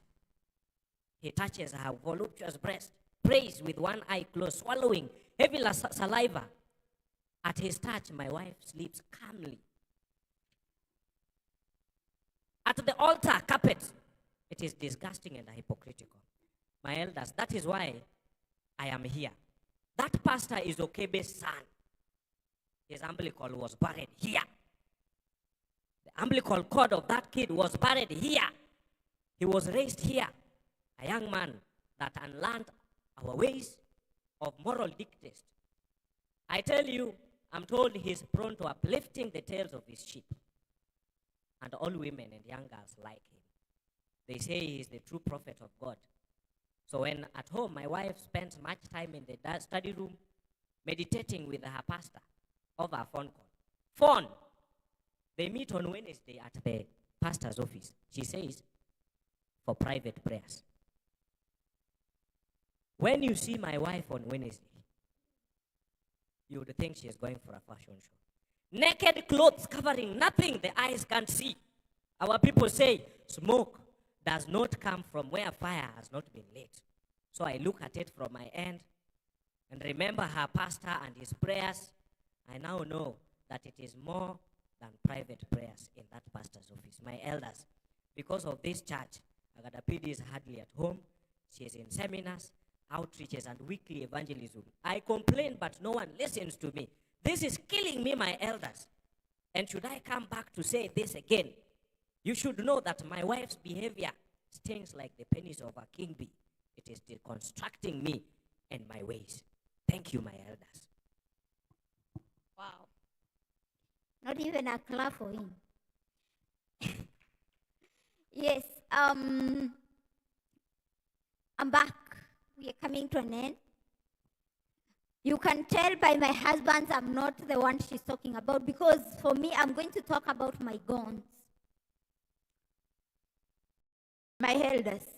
I don't come from the same place with my husband, but where I come from, we also don't want a repackaged God.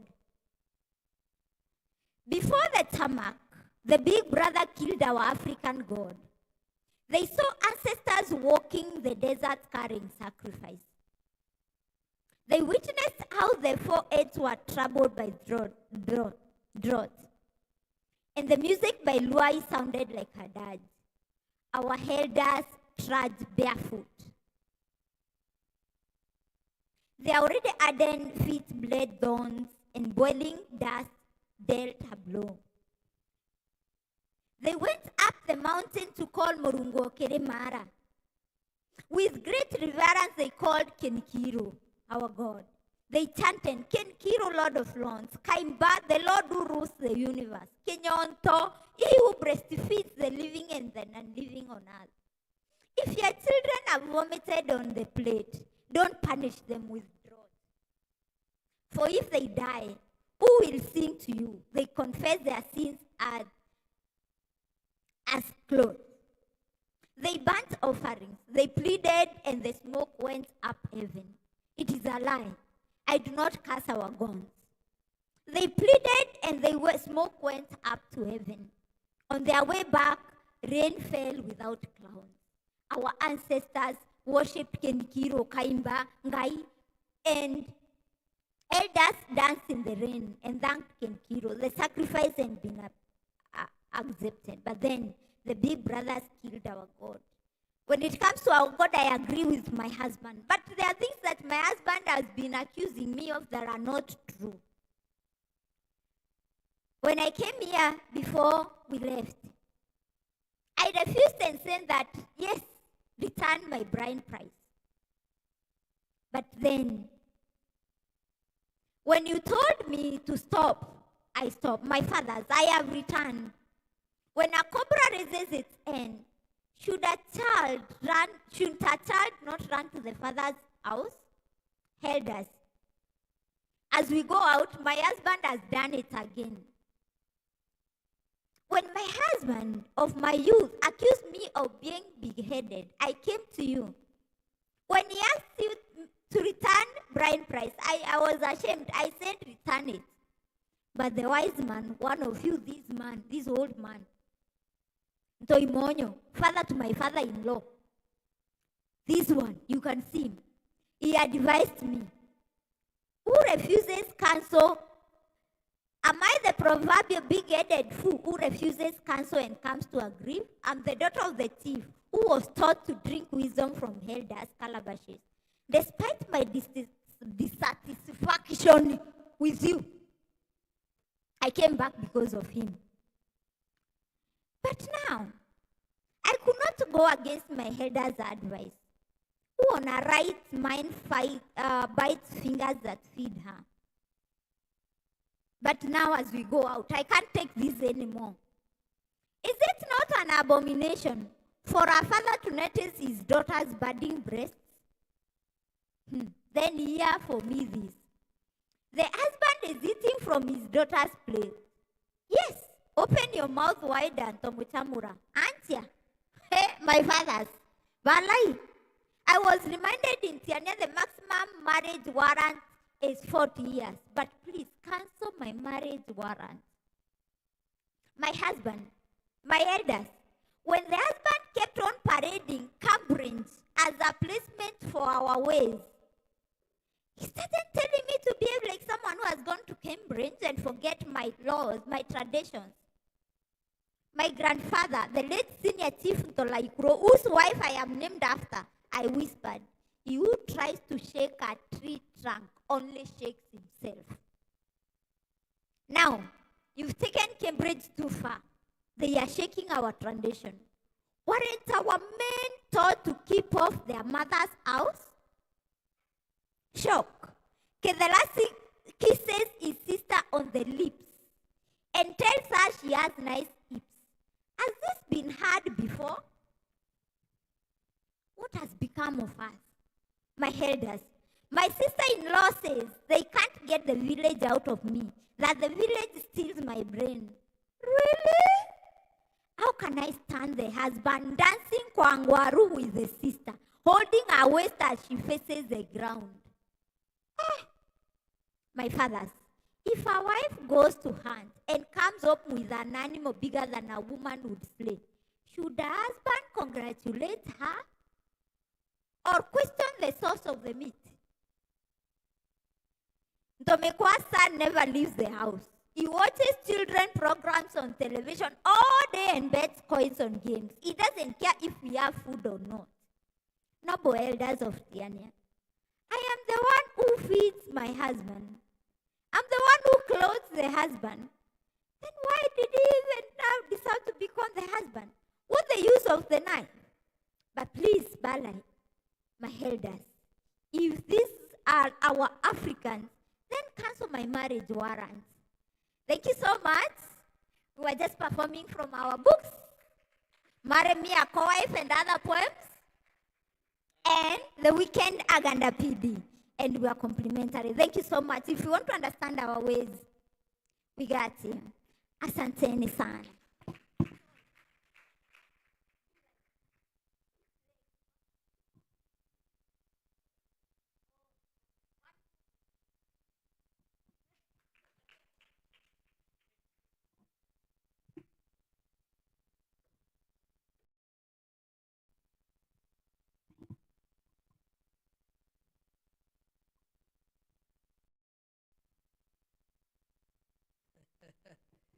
Wow.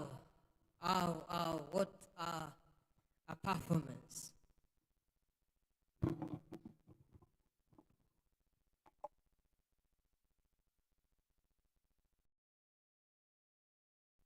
It is written all over your faces that your stomachs are in conflict with your mind. Worry no more. Drinks are on the way, and thereafter we'll be having a very sumptuous meal. You are the right place. Because of time, we are going to have a short performance from Mwaji Tanzanian band. She comes to the podium. Allow me, in a very special way, recognize the presence of two distinguished guests who have just graced this assemblage. Dr. Ali Parmajan, the cultural counselor at the Embassy of the Islamic Republic of Iran, and Al-Hajj Othman from the Embassy of Islamic Republic of Iran. Karibu sana, karibu sana.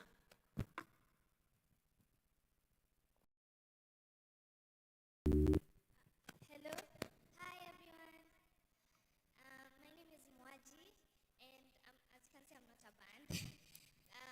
It's just me and my good friend up there who will be helping me with the sound. So, first of all, I'd just like to say I'm really grateful to be here with all of you in support of the Pan-African Symposium. So, I'm just going to provide some short little entertainment. So, the first song I'm going to sing for you today, I'm sure some of you know it, so please feel free to sing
need you guys' help in singing it.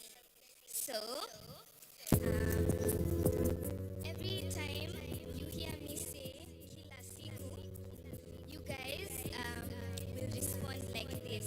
So first of all, listen, you say la ula ula ule, ula ula ule, ula ula ule, kila siku.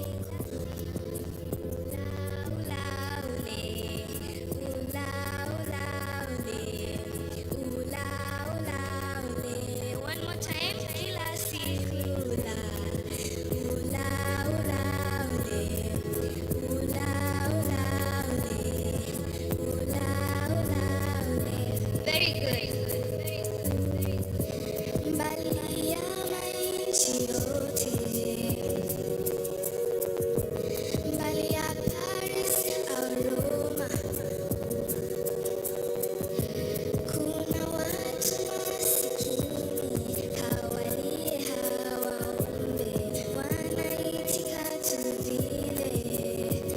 Wale watu wanaimba takama, wanalala njala, ndo vile kila siku la ula ula ule, ula ula ule, ula ula ule, kila siku la ula ula ule, ula ula ule, ula ula ule. Wacha maneno yako ya bure, usijililie hali yako. We haujawahi ona masikini, angalie wale watu hawalie hawaombe, wale watu wanaimba takama, wanalala njala. Wacha kabisa waza kama we haupashe jua umasikini, jua nasi siye mbali yao, tunaweza wasaidia kila siku la ula ula ule, ula ula ule, ula ula ule, kila siku. Wow, ula ula ule, ula ula ule, kama kila siku. Ula ula ule, ula ula ule, nasema kila siku. Ula ula ule, ula ula ule, ula ula ule.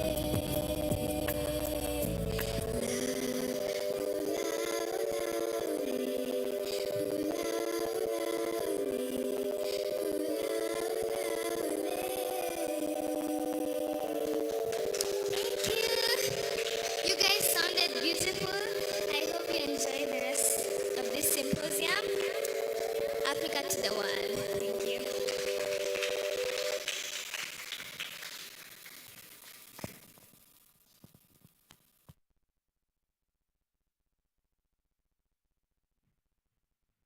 Jameni, tumpe makofi mazuri.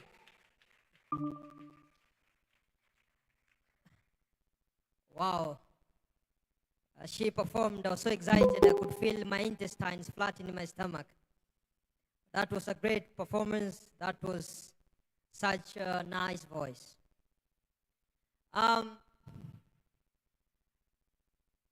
Let's now have the Bab Afric Band treat us to a short performance of 6 minutes. And thereafter, we will have the launch of the masterpiece, The Killing of the Queen. Thereafter, we go for lunch. Karibu sana Bab Afric Band for the short performance. Karibu sana.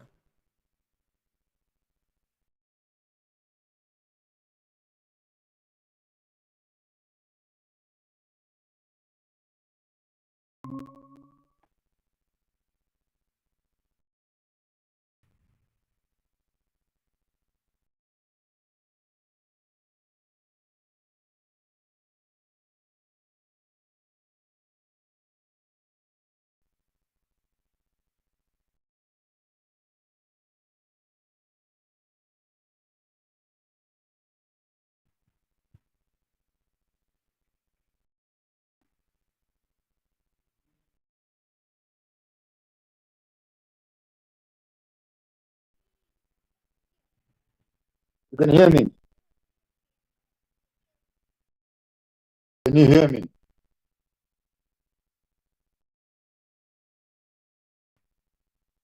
Yes, I can.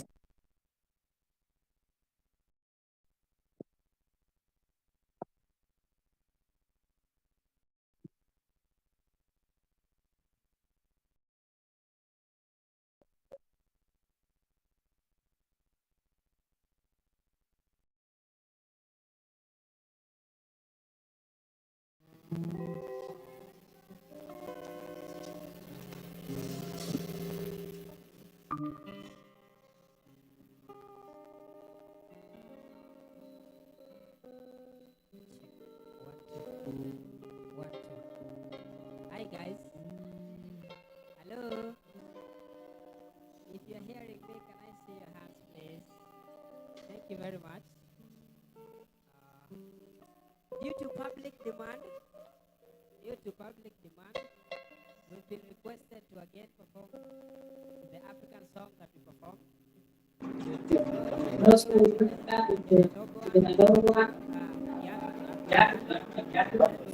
So Joshua, can you see the African song that we had launched initially, right? I think the microphone. nice.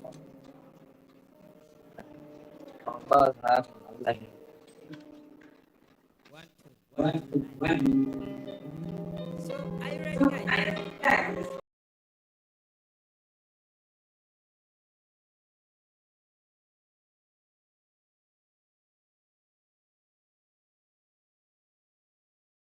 You ready? Test to see how it works with live streaming and now we can show you as you speak to the audience here physically. Okay. So I'll loop you into the OBS broadcasting and see how it works. Okay. Okay, so just hang on.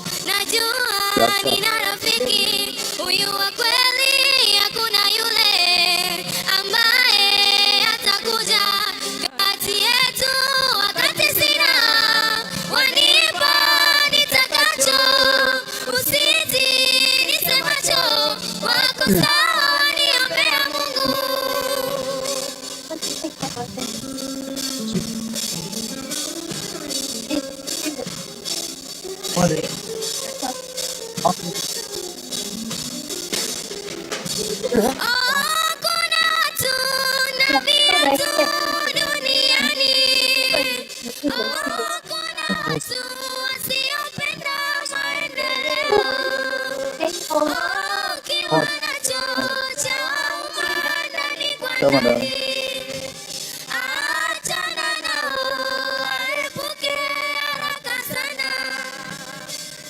Hivi majuzi nilipata kazi nzuri nikaja kukueleza.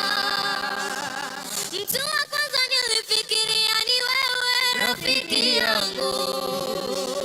Nilifurahi na kuruka na kutaja jina lake Mungu.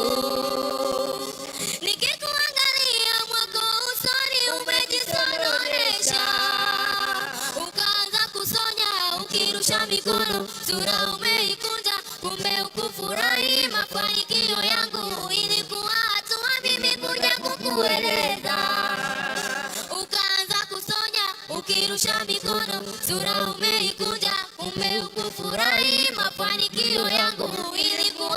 hapa mimi kuja kukueleza. Mtu wa kwanza nilifikiria ni wewe rafiki yangu. Oh, kuna watu na viatu duniani. Oh, kuna watu wasiopenda maendeleo. Oh, ukiwa nacho cha huruma ndani kwa ndani, achana nao waepuke haraka sana.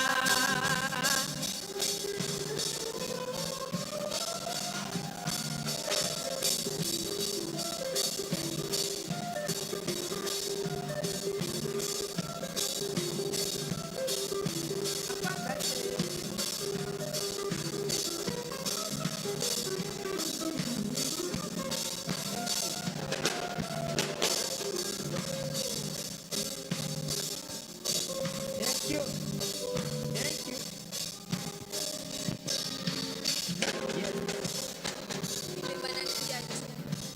Yes, yes, I hope you guys are happy. Thank you very much. So, you remember the chorus you were singing the other time? How was it going? Nice one. I need us to sing together, okay? Africa, like African beauty, you know. Africa, like African beauty, you know. You know what's it? Africa, like African beauty, you know. Africa, like African beauty, you know. This side. Africa, like African beauty, you know. Nice. Africa, black African beauty, you know. Nice. Africa, black African beauty, you know. Oringo, we're so beautiful people. Africa, tuko juicy maringo. Oh, Melanie, Mama Melanie. That was just a warm-up. That was just a warm-up. So, thank you guys. Thank you. Thank you. Okay. I've been requested to continue. I've been requested to continue. Africa, black African beauty, you know. Let's sing together. Africa, black African beauty, you know. Let's go. Africa, black African beauty, you know. I say Africa, black African beauty, you know. Oringo, we're so beautiful people. Africa, tuko juicy maringo. Oh, Melanie, Mama Melanie. Ayo, kwetu sitoki, I know today. Beka boya nene, wiki ya nini niacheni yo. One more time. Ayo, kwetu sitoki.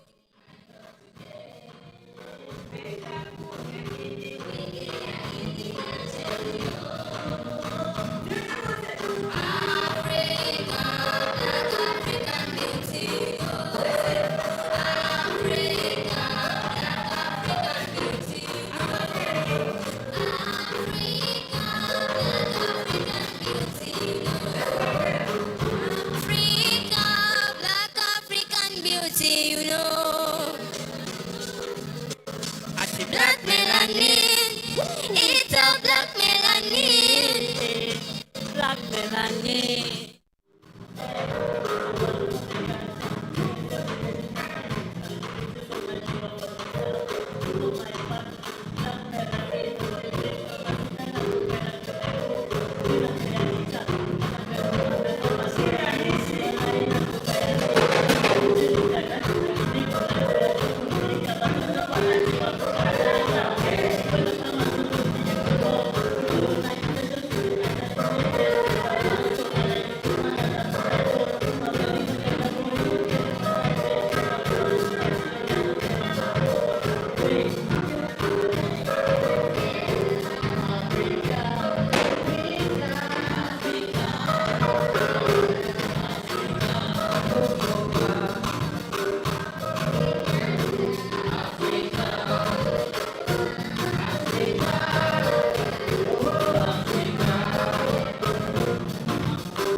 Song, please.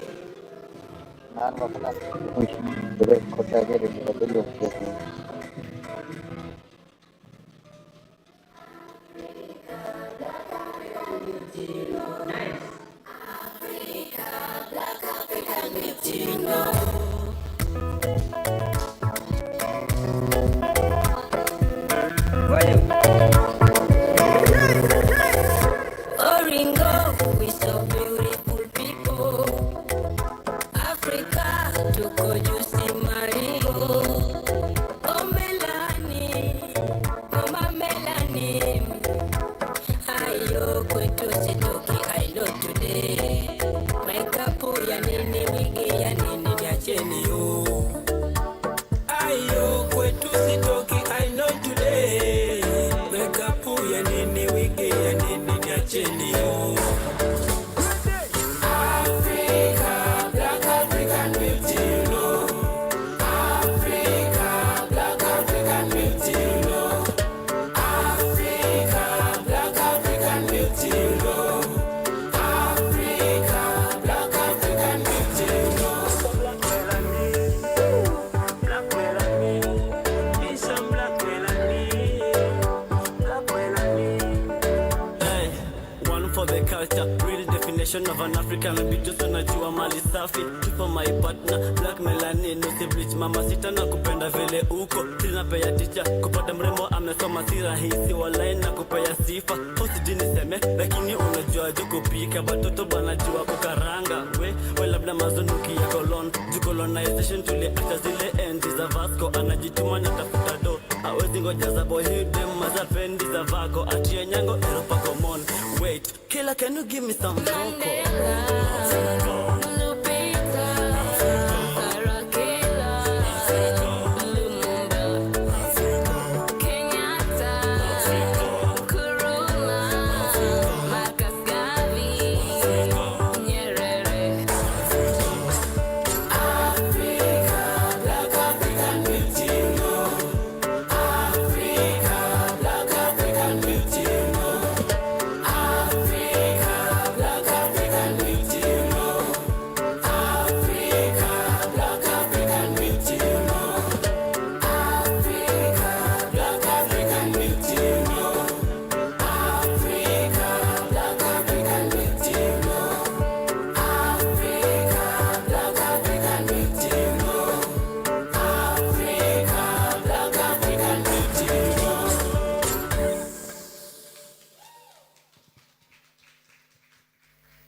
Yeah, how was the performance, guys?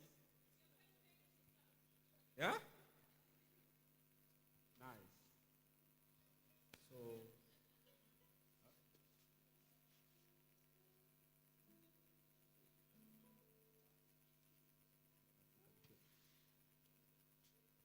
okay. Yeah.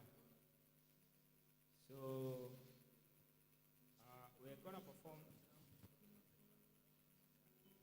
African Queen once again.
Just like the sun, lights up the earth. The light of my life, the only one I've ever seen made a smile so bright.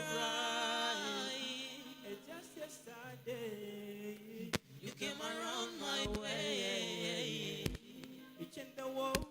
array with your astonishing beauty. Oh, just like the sun lights up the The light of my life, the only one I've ever seen with a smile so bright. And just yesterday, You came around my way. each and the walls in array with your Astonishing beauty. You could have make a brother sing. Ordinary things, supernatural being. You are brighter than the moon, brighter than the sun, and love you just the way you are. You are my African. Yeah, yeah, yeah, yeah, yeah, yeah. The girl of my dream. You make me where I never. Uh-huh. You make my heart go ting-a-ling-a-ling. Mama, you are my African queen. The girl of my dream. You take me where I never been. You make my heart go ting-a-ling. Yeah.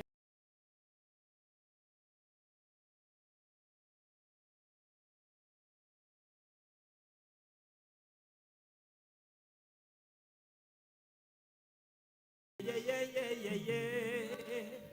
Whoa, whoa, whoa, whoa, whoa, whoa. Yeah, yeah, yeah, yeah, yeah, yeah. Whoa, whoa, whoa, whoa, whoa. Yeah, yeah, yeah, yeah, yeah, yeah. Whoa, whoa, whoa, whoa, whoa, whoa. Yeah, yeah, yeah, yeah, yeah, yeah. Whoa, whoa, whoa, whoa. Anybody where won't fight you? When you come, they already know. I'll be right beside you. Let the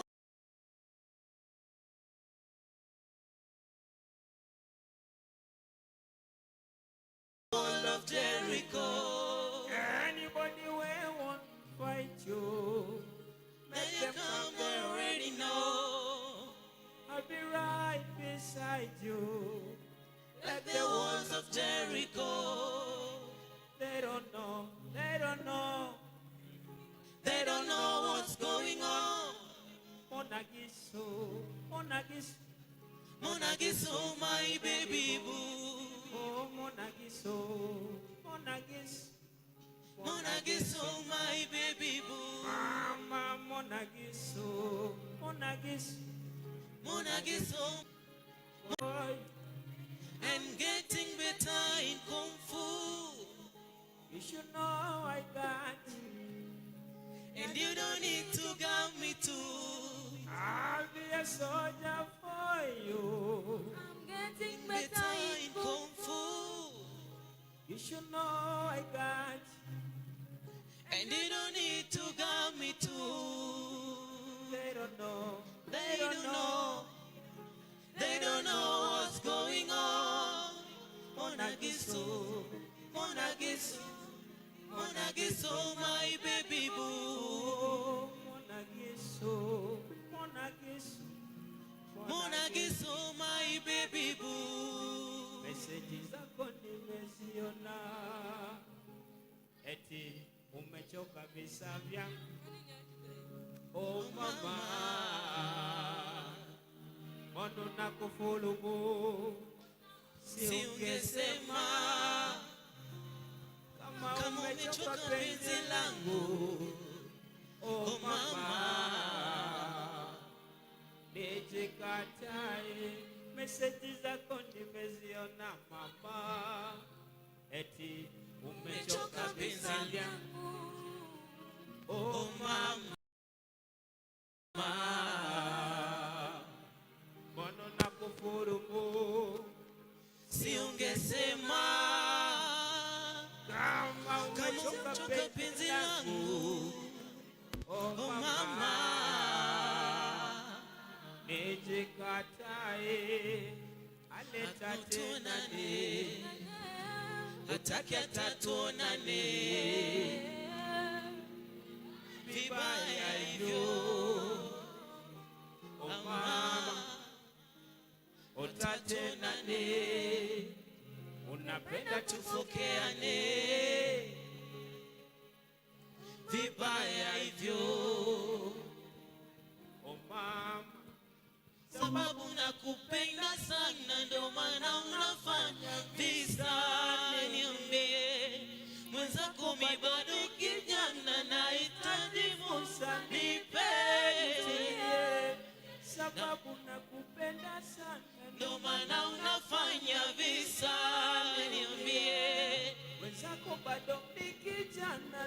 nahitaji usanipe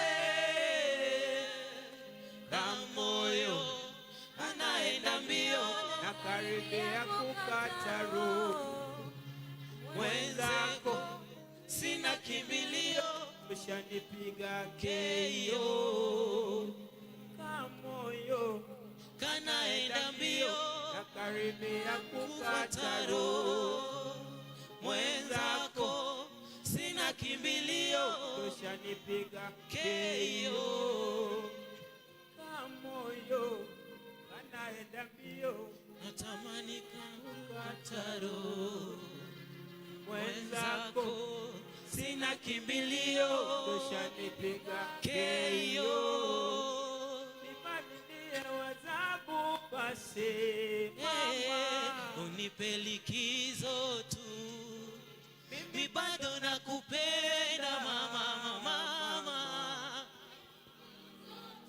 oh bona unadhulumu yangu nafsi unipe likizo tu mi bado nakupenda mama mama mama mama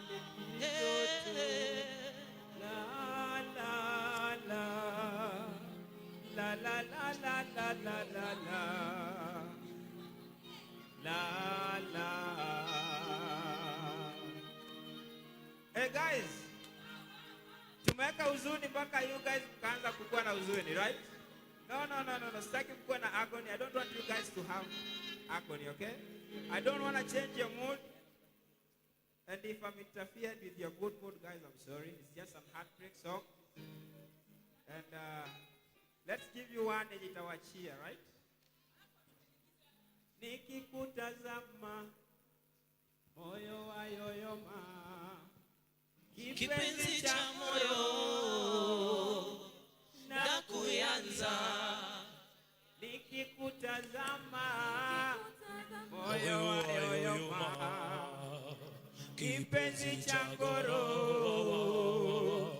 na kuyanza mimi nikikutazama moyo wayoyoma kipenzi cha ngoro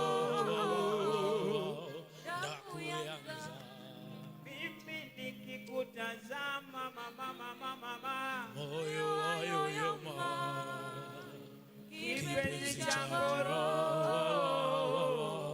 na kuyanza wenda leo tuko chini twatembea matopeni siwasikize matapeni kesho tuna gari ninasaka mali twende kwenye mashambani nikalipe mahari tuishi kwa amani nikikutazama moyo wayoyoma chakoro na kuyanza mimi nikikutazama moyo wayoyoma kipenzi cha ngoro na kuyanza nikikutazama mama moyo wayoyoma kipenzi cha ngoro na kuyanza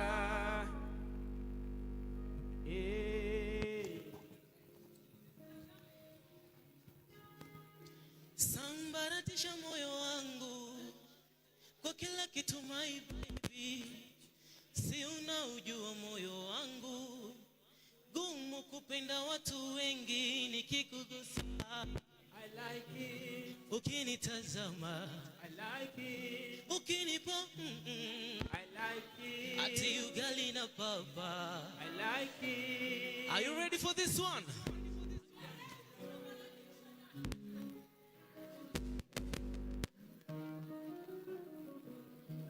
A one, a two.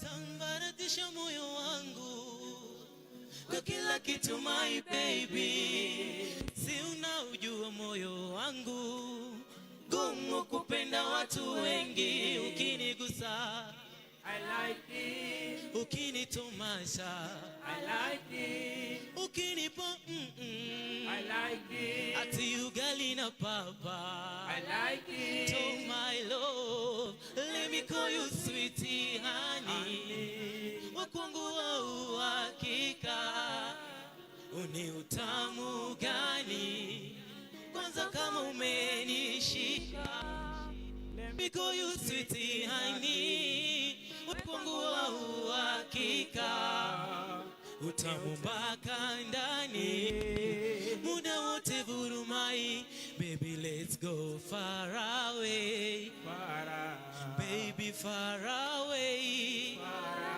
oh far away, baby far away, baby let's go far away, baby far away, oh far away, baby far away, na na na na na na, lo lo lo lo lo lo lo lo lo lo lo lo.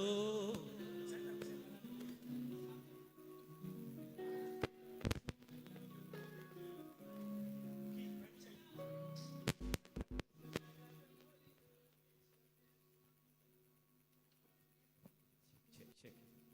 Let's give them the last one. Let's give them the last performance. Santa kusema lave moja ndio official name. PDA bila woga, your license ni better. I'll buy some boxes you can share with me. Wache kuvizi tuishi nami. Kifungu kutole kopi usizubae kwage. Vitungu tutwane ngozi uchi ujonyeshe. Si Valentine's ni kweke akaspale kwa TV. Lazima uolewe and it must be me. Kesho yetu sifananishe na jana. Laminareli hazitoshani upana. Uchumi mbaya but I spend my 2 days with you. Leo niko na guarantee. Takuita wangu kabla uitwe na Maulana. You're my rose but I still give you your flowers. Takupenda sai na kasi sai ni sasa hivi. Takuita wangu kabla uitwe na Maulana. You're my rose but I still give you your flowers. Takupenda sai na kasi sai ni sasa hivi. Thank you guys. It was a wonderful time. Thank you guys. Wapige makofi mazuri.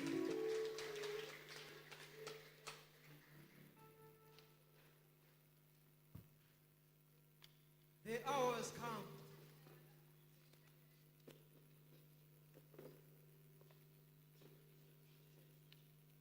We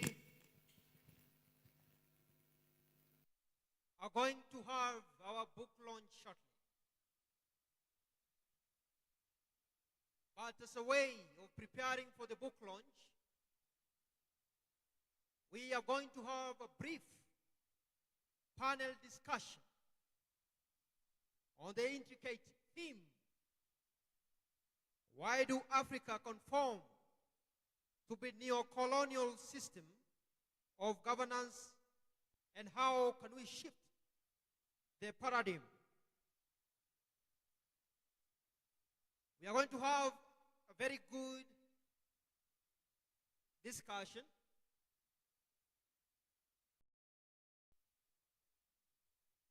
And our panelists are well-informed children of Africa. Now it is my singular duty to welcome the following to the podium.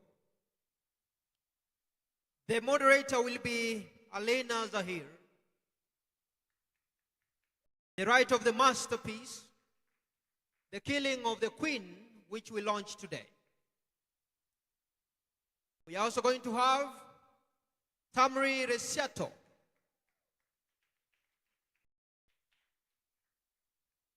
the CEO of the Ma Girls Foundation, a Gen Z, and a student at the University of Nairobi.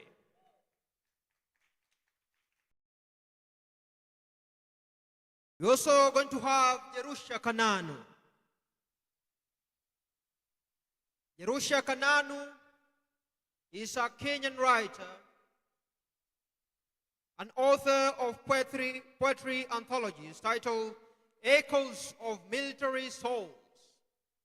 You can see she's clad in military regalia.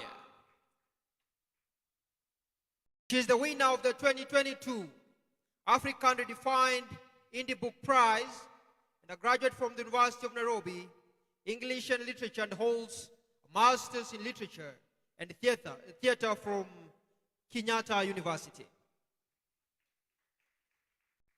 Our next panelist, is Baba Salango Senago.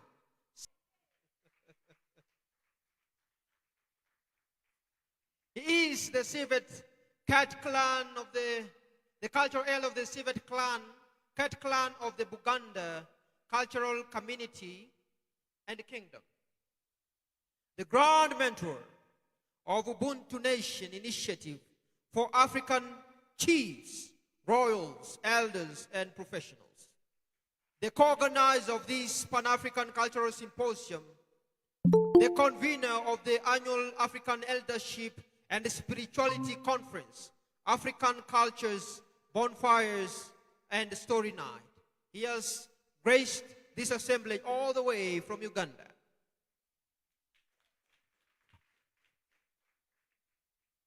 And finally, we are going to have the Honorable Bishop Joshua Mapango. He will be joining us virtually. You can see some of you bracketing eyes around looking for his presence. He'll be joining us virtually for this discussion. Now, ladies and gentlemen, let me hand over the mic to the moderator, Aleena, Zahir, take it up from here. Just to inform you that immediately we're down to the panel discussion. We are going to have a book launch. Maponga, can you hear me? We are going to have the excellencies come and give us a short presentation. Thank you, and karibu-san. Hello, Maponga.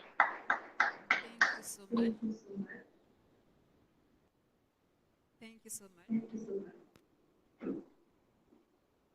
Looks like an escape. Testing. Thank you so much once again, ladies and gentlemen. Welcome to this very short panel of discussion. And we are going to Though the lights is really making it so dark. Oh, it's coming up, eh? Okay. that is the governance. Very many times we have made Pan-Africans trying so hard to distance themselves. My battery is not doing very well. Let me try and plug it. Do you have a CH? The reason is there why they do that, because we tend to think the government let's run and I'll get it over to you. Because they do not do the things And plug in from there. But at the same time, I think it's hypocritical for us to be distancing ourselves with the governance issues of our land and keep complaining. Because if we really want to distance ourselves, then we lose the right to complain.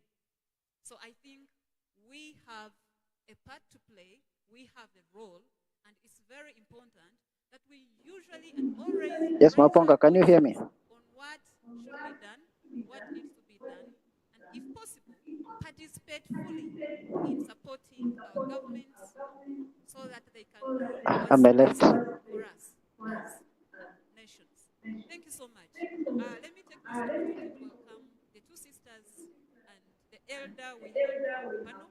And I am going to introduce these two. Kama kwa kwa gari. Each one of them will have a few minutes to dissect it, and then we can move forward. So the topic is why African governments confirm systems of governance, and how can we shift this paradigm? That's the topic, and I am going to start with our elder from Uganda. You can hand over the microphone to him. And by the way, he is very instrumental in putting events like this together. The 3 Pan-African events we have had in Uganda, he was usually always at the center of them, always promoting African culture and the notion of the Ubuntu community spirit and work. So he's a very, very resource person, I can say. And let me just give him the opportunity to talk to us about the topic. Thank you so much. Sorry, I'm going to have to steal a minute and ask everybody to stand.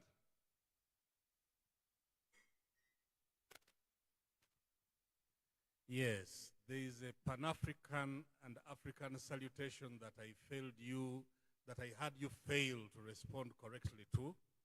I will say it in English and then teach it to you on how we say it. It is a reaffirmation that the power is ours. It is the salutation that Amandla, you can say awetu or ngwawetu. So Amandla, Amandla, Amandla. We take back our power. Thank you. We can sit now. Yes. In Africa, we teach through proverbs. And we justify their being complicated by saying, when you see the elder's eyes open, it is the blackest part of it that sees clearly.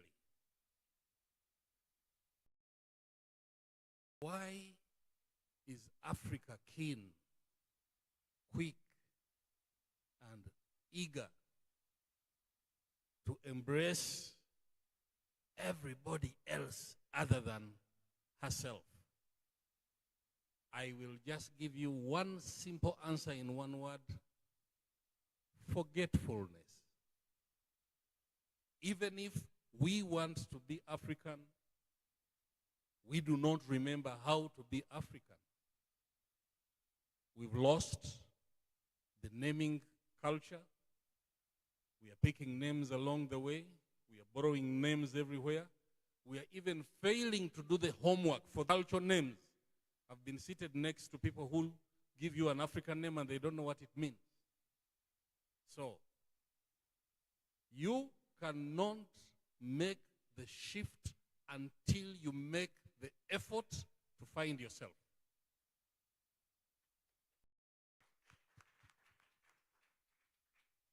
The other point I have to give you is, in Africa, we use now the Gwangamuje drums means and translates, "O nation, arise." Nation, arise. Now, when you say Gwangamuje, your neighbor is going to come, your family is going to come, your greater family is going to come, your lineage is going to come, your clan is going to come, your cultural community is going to come, and your friends are going to come. So I also want to use this opportunity to acknowledge a great friend of Africa from the ancient Persian cultural tradition. Our people, our brothers from the Iranian Cultural Consulate, welcome and thank you for putting culture up front. I think you are one of the very few embassies in every country that has a cultural counselor.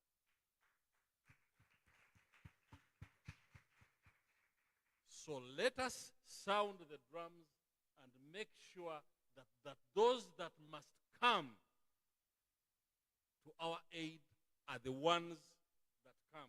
Otherwise, you're going to welcome jackals into the flock, pretending to be saviors and helpers when they're actually coming to weaken you more. I do not want to say more than that. Thank you so much. Thank you so much, Salongo. You give us a very important insight that we must go back to our cultural roots if we want to shift the paradigm. That means we are so much lost from who we are to even talk about revival. So it's important for all of those who are here that going back to our roots, can you imagine when we call culture, we call Pan-Africanism, we call Africanness, we cannot fill this room? How about if we were calling something that's not indigenous of here? The room would be full. People would be able to stay 2 days. People would be able to spend all their money. People would be able to sacrifice to do something that doesn't serve them. But we are here as the seed of the revival. And I believe that we are good representatives for the revival that's coming, definitely. So I will go right to the next panelist. Again, introduce yourself and talk about the topic. Thank you. Good afternoon. Good afternoon. Good afternoon. Yeah, my name is Kananu Marete. And Pan-Africanism is a topic that so much has been said about. I'll use Chief's words that, by the way, Kananu is a Meru name. Meru is sub-tribe in Kenya. And for you to understand that Africa has their own ways, when I told him my name, he had a way of connecting to the meaning. And that's where it begins. Our African names, it begins by our African name. My name Kananu means the pampered one. I was given this name because my grandfather, father to my mother, lived at that time when they were supposed to marry many wives. They still do. But I think something about his wife was disturbing, that every time the elders told him to go for another wife, he kept refusing. And he was unknown. So from that, when I was born, they said that my grandfather pampered the wife so much, so they gave me the name Kananu, the pampered one. So when I go back to my mother's land and I say my name is Kananu, they will know where I come from. They will say this is from the lineage of Ntolaikro because he was known for this, that, and that.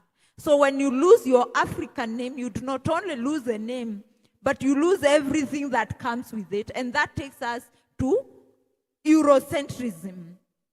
We have forgotten our Afrocentrism, our Africanness, and took everything that is Eurocentric without understanding, because they also have their culture. Now, when the drums beat, when our African drums beat and they go goo, goo, goo, goo, or whatever sound they make, our African drums were never meant to chase away the foreigners. Africans were all inviting. But when you come to the arena, you are supposed to dance to the tune that was being danced. Thank you. Clap for me. When the drums, whether you have a left leg or not, if the dancers, African dancers, were dancing using the left leg, you had to dance.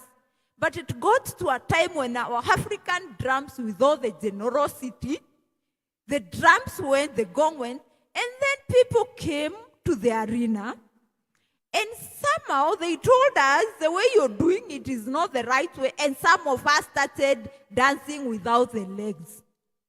If our dance was supposed to have our hands down, they told us that no. Now, how can you tell us how to dance whereas you're not the one who sound the gong? That is where the rain began to beat us. The one who is sounding the drum knows everything in African was meaningful, including the style of beating the drum. So only the dancers had the authority. The foreigners had to come, because when they beat their drums, when we go there, we should also dance their dance so that when they dance their dance and we dance ours, it will be complementary. So what is Pan-Africanism? Pan-Africanism begins by realizing and valuing the role of African culture and civilizations. We now go back to tell you that Mount Kenya was discovered by someone who came and then found it there. It was there before he came.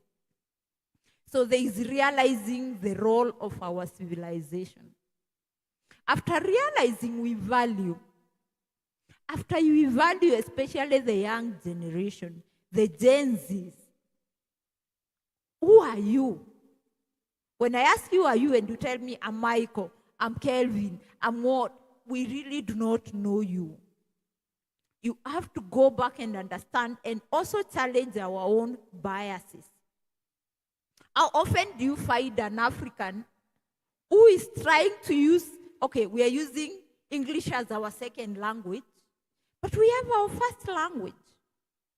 What does it feel when someone tells you speaking their mother tongue is embarrassing? It has gotten there that we have people saying that they have to teach their children English before their mother tongue.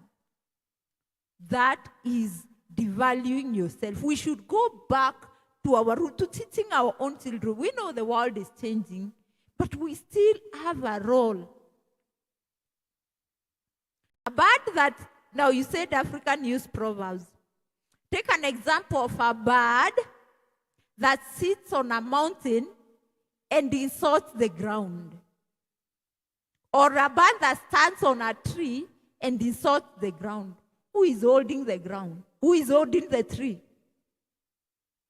Yes? Now, what happens when the bird insults the ground? These roots are deep in the ground, so it has no life. Are we together?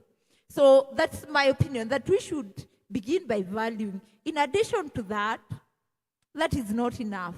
What is our African curriculum teaching us about Afrocentrism? What, as a young Pan-Africans, how can we bring this education of our civilizations, our cultures, in schools? Because today I may not be the Minister of Education, but tomorrow I may be. What is my role? And as young people, what kind of literature are you producing? Are you telling us a story, or you seated there and they say, as long as we listen to the story of the hunter, the hunted will never have a time to tell their story. So I think this was ambush, but Pan-African begins with the food you eat. What do you know about your African food?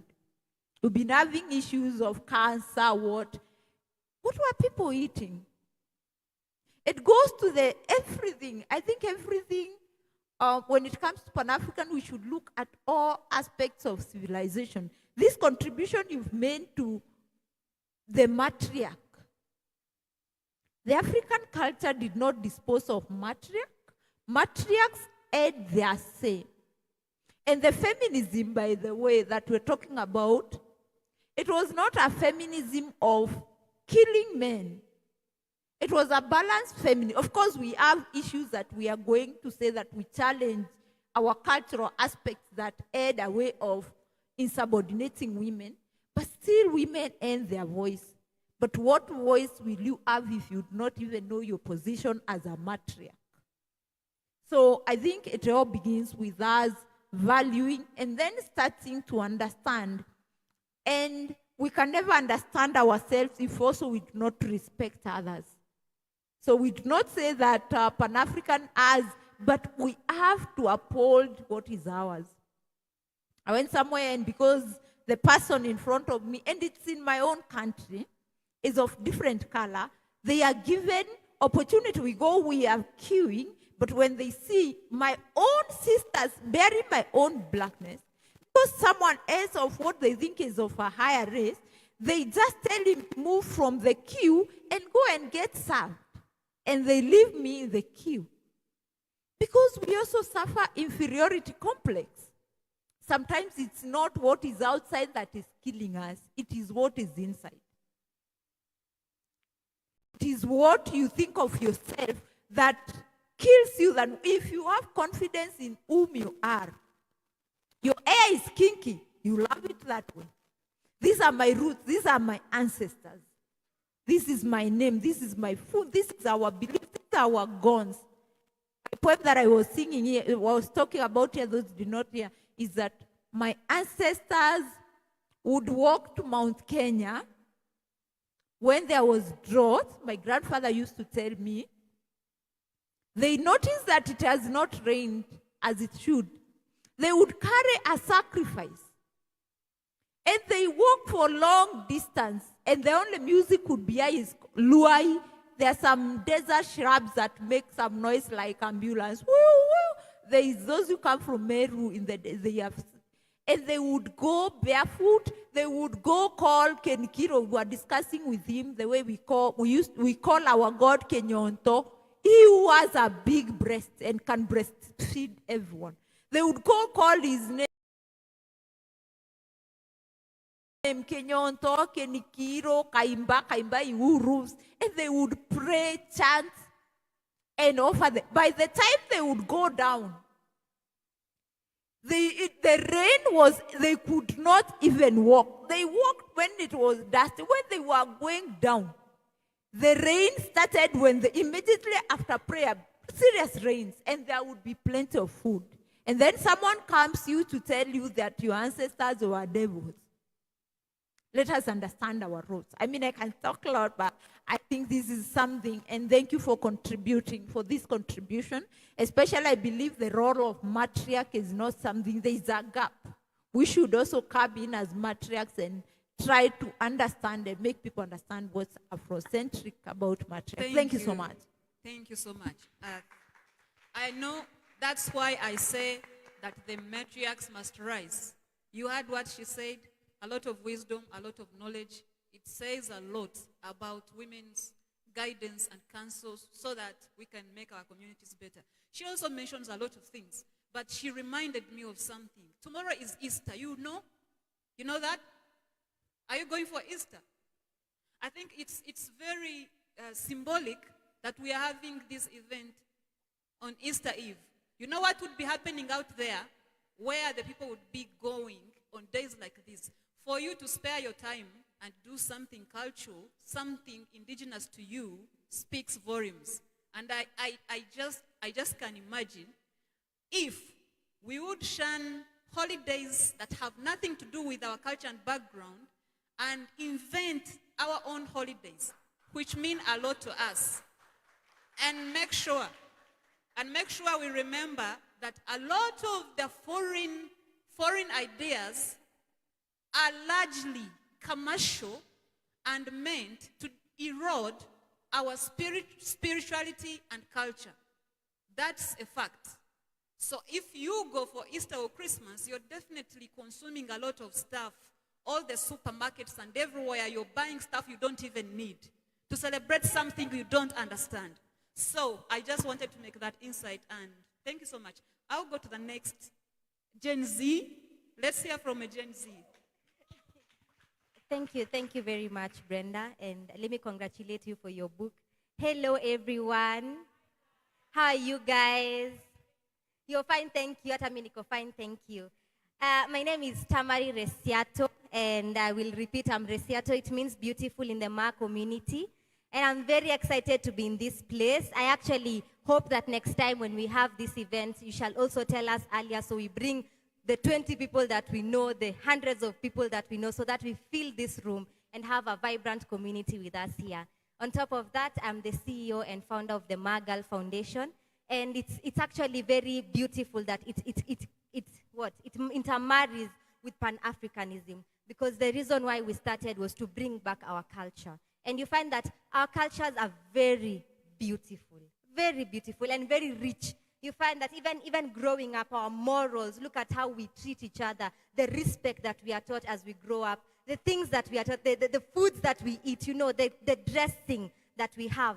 And I can just say that when I visited Uganda, I didn't feel any difference from myself and the people in Uganda, because you find that we share morals. And as Africa, we share a lot. And the one thing that we do not know is the amount of power that we have. And even as Gen Zs, maybe you say that maybe we do not know, but it is also our elders to teach us. Because growing up in school, we were beaten up because if you speak Kiswahili or you speak your mother tongue, you're given something called a disc. And you're told you must speak English. English is not a bad language because it unifies us, you know? But we say as we learn English, let us also learn our languages. As we get to know about these things, tujitume tu, you know, tujiskume tu. For those who do not understand, I'm just thankful that we push ourselves. Let's push ourselves to know this language. And it takes those who are before us to mold the younger ones and teach them the value. Even in schools, as those who are going to become teachers, something that you can do by yourself. Maybe you can't control another person, but something that you can do as yourself is if you know your language, number one, speak to your younger ones. Speak to them, let them know. Because English, we will know whether we like it or not.